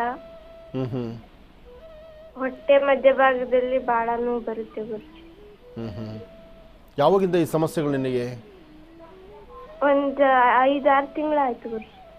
6 ತಿಂಗಳು. ಡಾಕ್ಟರ್ ಏನು ಹೇಳ್ತಾರೆ? ಡಾಕ್ಟ್ರು ಅದು ಕಿಡ್ನಿ ಹತ್ರ ಗುಳ್ಳಿ ಎದ್ದಿದ್ದಾವೆ ಅಂತ ಹೇಳಿ ಕಳ್ಳಿನ ಮೇಲೆ. ಅದಕ್ಕೆ ಔಷಧಿ ಏನು ಹೇಳಿದ್ದಾರೆ? ಔಷಧಿ ಗುಳಿಗೆ ಕೊಟ್ಟಿದ್ದಾರೆ. ಗುಳಿಗೆ ಕೊಟ್ಟಿದ್ದಾರೆ ಅಂದ್ರೆ ಕಿಡ್ನಿ ಸಮಸ್ಯೆ ಅಂತಾರ, ಕಿಡ್ನಿ ಪಕ್ಕದಲ್ಲಿ ಆಗಿರ್ತಕ್ಕಂಥ ಸಮಸ್ಯೆ ಅಂತ ಹೇಳ್ತಾರ? ಕಳ್ಳಿನ ಮೇಲೆ ಗುಳ್ಳಿ ಆಗಿದ್ದಾವೆ ಅಂತ ಗುರುಜಿ. ಹಾಂ. ಆದರೂ ಇದ್ರ ಬಗ್ಗೆ ಸ್ವಲ್ಪ ಕೇರ್ ತಗೋಬೇಕು. ನೀನು ನೆಗ್ಲೆಕ್ಟ್ ಮಾಡಬಾರ್ದು. ಒಬ್ಬರಲ್ಲ ಇನ್ನೊಬ್ಬರ ವೈದ್ಯರನ್ನ ನೋಡು. ಬರೀ ಒಬ್ಬರೇ ವೈದ್ಯರ ಮಾತು ಬೇಡ, ಇನ್ನೊಬ್ಬರು ವೈದ್ಯರನ್ನ ಯಾರು ನೀವು ಒಂದ್ಸತಿ ಮಾತಾಡು. ಆದರೆ ನಿನ್ನ ಸ್ವರತರಂಗ ಪ್ರಕಾರ ನೀನು ಅಂಜಬೇಕಾದ್ದಿಲ್ಲ, ಭಯಪಡಬೇಡ. ಇನ್ನೊಂದು 2 ತಿಂಗಳು ಈ ಥರ ಸಣ್ಣ ಸಣ್ಣ ಸಮಸ್ಯೆಗಳು ನಿನ್ನ ಬಾಧಿಸುತ್ತೆ. ಈ 2 ತಿಂಗಳು ಆದಮೇಲೆ ನಿನ್ನ ಅದೃಷ್ಟ ತುಂಬ ಚೆನ್ನಾಗಿದೆ, ನೀನು ಧೈರ್ಯವಾಗಿರ್ಬೋದು. ಆದರೆ ಈ 2 ತಿಂಗಳೊಳಗೆ ಸರಿಯಾದಂಥ ವೈದ್ಯರ ಜೊತೆ ಒಂದು ಸತಿ ಮಾತಾಡುವಂಥದ್ದು, ಅವ್ರು ಹೇಳುವಂಥ ಮೆಡಿಸಿನ್ಸನ್ನು ಫಾಲೋಅಪ್ ಮಾಡೋದು ಸೂಕ್ತ ಅಂತ ನನಗನ್ಸುತ್ತೆ. ಯಾಕೆಂದರೆ ಬಾಲ್ಯದಲ್ಲೇ ಪ್ರಾರಂಭದಲ್ಲೇ ಇದನ್ನು ಸರಿಪಡಿಸ್ಕೋಬೇಕು. ಅದನ್ನು ಬೆಳೆದು ಹೆಮ್ಮರ ಆಗಕ್ಕೆ ಬಿಡಬಾರ್ದು. ಒಂದು ಸತಿ ಸರಿಯಾದಂಥ ವೈದ್ಯರ ಬಳಿ ಒಂಚೂರು ಪರೀಕ್ಷೆ ಮಾಡಿಸಮ್ಮ. ಒಳ್ಳೇದಾಗಲಿ ಮಗು, ನೀನು ಆರೋಗ್ಯ ಚೆನ್ನಾಗಿರಲಿ ಅಂತ ದೇವರನ್ನು ಪ್ರಾರ್ಥಿಸ್ತೀನಿ. ಒಳ್ಳೇದು ಮಗು. ಗುರುಗಳೇ, ಮತ್ತೆ ಮಕರ ರಾಶಿಯಿಂದ ರಾಶಿಫಲವನ್ನು ಮುಂದುವರಿಸಬೇಕು. ಖಂಡಿತ. ಇನ್ನು ಮಕರ ರಾಶಿ. ಮಕರ ರಾಶಿ ಮಕರ ಲಗ್ನ. ಮಕರ ರಾಶಿ ಮಕರ ಲಗ್ನದಲ್ಲಿರ್ತಕ್ಕಂಥವ್ರಿಗೆ ಚಂದ್ರ ಮತ್ತು ಗುರು ಇರ್ತಕ್ಕಂಥ ಆಸ್ಥಾನ, ಶನಿ ಇರ್ತಕ್ಕಂಥ ಆಸ್ಥಾನ ಮಹತ್ತರವಾಗಿದೆ. ಲಾಭವೂ ಇದೆ, ನಷ್ಟವೂ ಇದೆ. ಹಾಕುವ ಹೆಜ್ಜೆನಲ್ಲಿ ಒಂದಷ್ಟು ಕನ್ಫ್ಯೂಷನ್ಸ್ ಇದೆ. ಮಾಡುವ ವ್ಯವಹಾರ ಎಲ್ಲೋ ಒಂದು ಕಡೆ ಕೈ ಬಿಟ್ಟು ಹೋಗುತ್ತೇನೋ ಎಂಬತಕ್ಕಂಥದ್ರ ಆತಂಕ ಇದೆ. ಏನೇ ಇದ್ದರೂ ಮಧ್ಯಾಹ್ನ 2 ಗಂಟೆವರೆಗೂ ಮಾತ್ರ. 2 ಗಂಟೆ ಆದ ನಂತರ ನಿಮ್ಮಲ್ಲಿ ಸಾಕಷ್ಟು ಬದಲಾವಣೆ ಕಾಣ್ತೀರಿ. ಜೊತೆಲಿರ್ತಕ್ಕಂತಹ ಆತ್ಮೀಯರು, ಕುಟುಂಬದ ಸದಸ್ಯರು ಇವರೊಂದಿಗೆ ಆದಷ್ಟು ಹಸನ್ಮುಖಿತನ ಇರಲಿ. ಇವತ್ತು ಮೌನದಲ್ಲಿರ್ತಕ್ಕಂಥದ್ದು, ಮುಖ ಸಪ್ಪಗಿಟ್ಕೊಳ್ತಕ್ಕಂಥದ್ದು, ಕೆಲಸದಲ್ಲಿ ಪ್ರಗತಿ ಇದೆಯೋ ಇಲ್ವೋ ಎಂಬತಕ್ಕಂಥದ್ದು ಕನ್ಫ್ಯೂಷನಲ್ಲಿರ್ತಕ್ಕಂಥದ್ದು, ನಾನು ಅಂದುಕೊಂಡು ಕೆಲಸ ಆಗುತ್ತೋ ಇಲ್ವೋ ಎಂಬತಕ್ಕಂಥದ್ದು ಚಿಂತನೆಯಲ್ಲಿರ್ತಕ್ಕಂಥದ್ದು ಇದೆಲ್ಲವೂ ಸಾಧ್ಯ. ಆದರೆ ನಿಮ್ಮ ಮನಸ್ಸಲ್ಲಿರ್ತಕ್ಕಂಥ ದ್ವಂದ್ವ ಚಿಂತನೆಗಳನ್ನು ದೂರ ಮಾಡ್ಕೋಬೇಕಾದ್ರೆ ತಾವು ಅನುಸರಿಸಬೇಕಾದ್ದು, ನಡಿಬೇಕಾದ್ದು ಶ್ರೀ ಗುರು ಶನೇಶ್ವರರನ್ನು ಪ್ರಾರ್ಥನೆ ಮಾಡ್ತಕ್ಕಂಥದ್ದು. ಜೊತೆಗೆ ಮನೋಜವಂ ಮಾರುತದುಲ್ಯ ವೇಗಂ ಜಿತೇಂದ್ರಿಯಂ ಬುದ್ಧಿಮತಾಂ ವರಿಷ್ಠಂ ವಾತಾತ್ಮಜಂ ವಾನರುದ ಮುಖ್ಯಂ ಶ್ರೀರಾಮದೂತಂ ಶಿರಸಾನಮಾಮಿ. ಹೀಗೆ ಪ್ರಸನ್ನಾಂಜನೇಯ ಸ್ವಾಮಿನ ಶ್ರದ್ಧೆಯಿಂದ ಭಕ್ತಿಯಿಂದ ತಾವು ಪ್ರಾರ್ಥನೆ ಮಾಡಿದ್ರೆ ಅಸಾಧ್ಯವಾದ ಯಾವುದೂ ಅಲ್ಲ, ಎಲ್ಲವೂ ಸಾಧ್ಯವೇ. ಇವತ್ತು ಮಕರ ರಾಶಿಯಲ್ಲಿರ್ತಕ್ಕಂಥವರು ಬರೀ ಹಣೆಯಲ್ಲಿಲ್ದಿರ ಒಂದಿಷ್ಟು ಗಂಧ, ಕುಂಕುಮ, ಇತರ ಭಸ್ಮ ಇಂಥದ್ದನ್ನು ಧಾರಣೆ ಮಾಡ್ಕೊಳ್ಳೋದ್ರಿಂದ ಮತ್ತಷ್ಟು ವಿಶೇಷವಾದ ಫಲವನ್ನು ತಾವು ಸಿದ್ಧಪಡಿಸ್ಕೊಳ್ತೀರಿ. ಇನ್ನು ಕುಂಭರಾಶಿ. ಕುಂಭರಾಶಿ ಕುಂಭಲಗ್ನ. ಕುಂಭರಾಶಿ ಕುಂಭಲಗ್ನದಲ್ಲಿರ್ತಕ್ಕಂಥವ್ರಿಗೆ ಇವತ್ತಿನ ದಿವಸ ಶನಿ ಮಂತ್ರವೂ ಬೇಕು, ದೇವಿಯ ಉಪಾಸನೆಯೂ ಬೇಕು. ಅಂದರೆ ಗುರು ಶನೇಶ್ವರರ ಪ್ರಾರ್ಥನೆ, ದೇವಿಯ ಉಪಾಸನೆ ಮಾಡೋದ್ರಿಂದ ಮನಸ್ಸಿಗೆ ಒಂದಿಷ್ಟು ಶಾಂತಿ ನೆಮ್ಮದಿಯನ್ನು ತಂದುಕೊಳ್ತೀರಿ. ಆಯಾ ಕಾಲಕ್ಕೆ ಸಂಭವಿಸುವಂತಹ, ಆಯಾ ಕಾಲಕ್ಕೆ ಬಂದೊದಗುವಂತಹ ತೊಂದರೆ ತಾಪತ್ರೆಗಳಿಗೆ ಅವಾಗವೂ ಗುರಿ ಆಗ್ತಾನೆ ಇರ್ತೀರಿ. ಕಾರಣ ಪ್ರಸ್ತುತ ಶನಿ ಸಮಂಜಸವದ್ದಿಲ್ಲದರಿಂದ, ಶನಿಯ ದೃಷ್ಟಿಕೋನದಿಂದ ಒಂದಷ್ಟು ತೊಂದರೆ ತಾಪತ್ರೆಗಳೆಂಬತಕ್ಕಂಥದ್ದು ಮೇಲಿಂದ ಮೇಲೆ ಬರ್ತಾನೆ ಇರುತ್ತೆ. ಆದರೆ ಇವತ್ತು ಆರೋಗ್ಯ, ವ್ಯವಹಾರ, ಕೆಲಸ ಕಾರ್ಯಗಳು, ಕೊಟ್ಟು ತೆಗೆದುಕೊಳ್ತಕ್ಕಂತಹ ಯಾವುದೇ ಒಂದು ಲೇವಾದೇವಿ ಇದೆಲ್ಲವನ್ನು ಸಹಿತ ಸುಸಂಸ್ಕೃತವಾಗಿ ನಡೆಸ್ಕೊಳ್ಬೇಕಾದ್ರೆ ಸ್ವಲ್ಪ ಎಚ್ಚರಿಕೆ ಬೇಕು. ಜೊತೆಯಲ್ಲಿರ್ತಕ್ಕಂಥ ಸಹಪಾಠಿಗಳು, ಕುಟುಂಬದ ಸದಸ್ಯರು, ಮನೆಯಲ್ಲಿರ್ತಕ್ಕಂಥ ಹಿರಿಯರು ಅವ್ರು ಏನು ಮಾರ್ಗದರ್ಶನವನ್ನು ಕೊಡ್ತಾರೋ ಸ್ವಲ್ಪ ಅನುಸರಿಸೋದ್ರಿಂದ ತುಂಬ ಲಾಭವನ್ನೇ ಗಳಿಸ್ತೀರಿ. ಕುಂಭರಾಶಿ ಕುಂಭಲಗ್ನದಲ್ಲಿರ್ತಕ್ಕಂಥವರು ಇವತ್ತಿನ ದಿವಸ ಪಶ್ಚಿಮಾಭಿಮುಖವಾಗಿ ನಿಂತು ಶಂ ಶನೇಶ್ವರಾಯ ನಮಃ ಎಂಬತಕ್ಕಂಥ ಮಹಾಮಂತ್ರವನ್ನು 11 ಬಾರಿ ಪಠನೆ ಮಾಡಿ ತದನಂತರ ನಿಮ್ಮ ಕೆಲಸ ಕಾರ್ಯದ ಕಡೆ ಗಮನ ಕೊಟ್ಟರೆ ಹೆಚ್ಚಿನ ಫಲವನ್ನು ಖಂಡಿತ ಸಿದ್ಧಪಡಿಸ್ಕೊಳ್ತೀರಿ. ಇನ್ನು ಕಡೆಯ ರಾಶಿ ಮೀನರಾಶಿ. ಮೀನರಾಶಿ ಮೀನಲಗ್ನ. ಮೀನರಾಶಿ ಮೀನಲಗ್ನದಲ್ಲಿರ್ತಕ್ಕಂಥವ್ರಿಗೆ ಚಂದ್ರ ಮತ್ತು ಬುಧ ಇರ್ತಕ್ಕಂಥ ಆಸ್ಥಾನ, ಗುರು ಮತ್ತು ಶನಿ ಇರ್ತಕ್ಕಂಥ ಆಸ್ಥಾನ ಮಹತ್ತರವಾಗಿದೆ. ದೂರಬಾರ ಪ್ರಯಾಣ ಮಾಡ್ತಿದ್ರೆ, ವ್ಯಾಪಾರ ವ್ಯವಹಾರದಲ್ಲಿ ಅಭಿವೃದ್ಧಿಯನ್ನು ಕಾಣಬೇಕು ಅಂದ್ಕೊಂಡಿದ್ರೆ, ಮಾಡುವ ಕೆಲಸವನ್ನು ಬದಲಾಯಿಸಿ ಮತ್ತೊಂದು ಕೆಲಸದ ಕಡೆ ಗಮನ ಕೊಟ್ಟರೆ, ಇವತ್ತು ಯಾವುದೇ ವೃತ್ತಿಯಲ್ಲಿರ್ತಕ್ಕಂಥವರಾದರೂ ಅಭಿವೃದ್ಧಿ ಬಗ್ಗೆ ಚಿಂತನೆ ಮಾಡಿದ್ರೆ ಒಳ್ಳೆ ಫಲವನ್ನೇ ಸಿದ್ಧಪಡಿಸ್ಕೊಳ್ತೀವಿ. ಇವತ್ತಿನ ದಿವಸ ನಿಮ್ಮ ಕಾಯಕದಲ್ಲಿ ಮತ್ತಷ್ಟು ಲಾಭವನ್ನು ಗಳಿಸ್ಕೋಬೇಕಾದ್ರೆ ನೀವು ಮಾಡಬೇಕಾಗಿರ್ತಕ್ಕಂಥದ್ದು ಒಂದಷ್ಟು ಪಶುಪಕ್ಷಿ ಪ್ರಾಣಿಗಳಿಗೆ ಆಹಾರವನ್ನು ಕೊಡ್ತಕ್ಕಂಥದ್ದು, ಶ್ವಾನಗಳಿಗೆ ಆಹಾರವನ್ನು ಉಣಬಡಿಸ್ತಕ್ಕಂಥದ್ದು, ಜೊತೆಗೆ ವಯಸ್ಸಾಗಿರ್ತಕ್ಕಂಥ ಹಿರಿಯರಿಗೆ ನಮ್ರತೆಯಿಂದ ನಡ್ಕೊಳ್ತಕ್ಕಂಥದ್ದು. ಮೊದಲು ಮನುಷ್ಯರನ್ನ ಕಾಣುವಂಥ ರೀತಿ ಸಮಂಜಸವಾಗಿ ಅರ್ಥ ಮಾಡ್ಕೊಳ್ಬೇಕಾಗತ್ತೆ. ಇವತ್ತಿನ ದಿವಸ ದುಡುಕಿ ತೀರ್ಮಾನ ತಂದುಕೊಳ್ತೀರಾ, ಒಳ್ಳೆ ಫಲಾಫಲಗಳನ್ನು ಸಿದ್ಧಪಡಿಸ್ಕೊಂಡ್ರೆ ಹೆಚ್ಚಿನ ಫಲವನ್ನು ಖಂಡಿತ ಸಿದ್ಧಪಡಿಸ್ಕೊಳ್ತೀರಿ. ಒಳ್ಳೆಯದಾಗಲಿ, ಶುಭವಾಗಲಿ.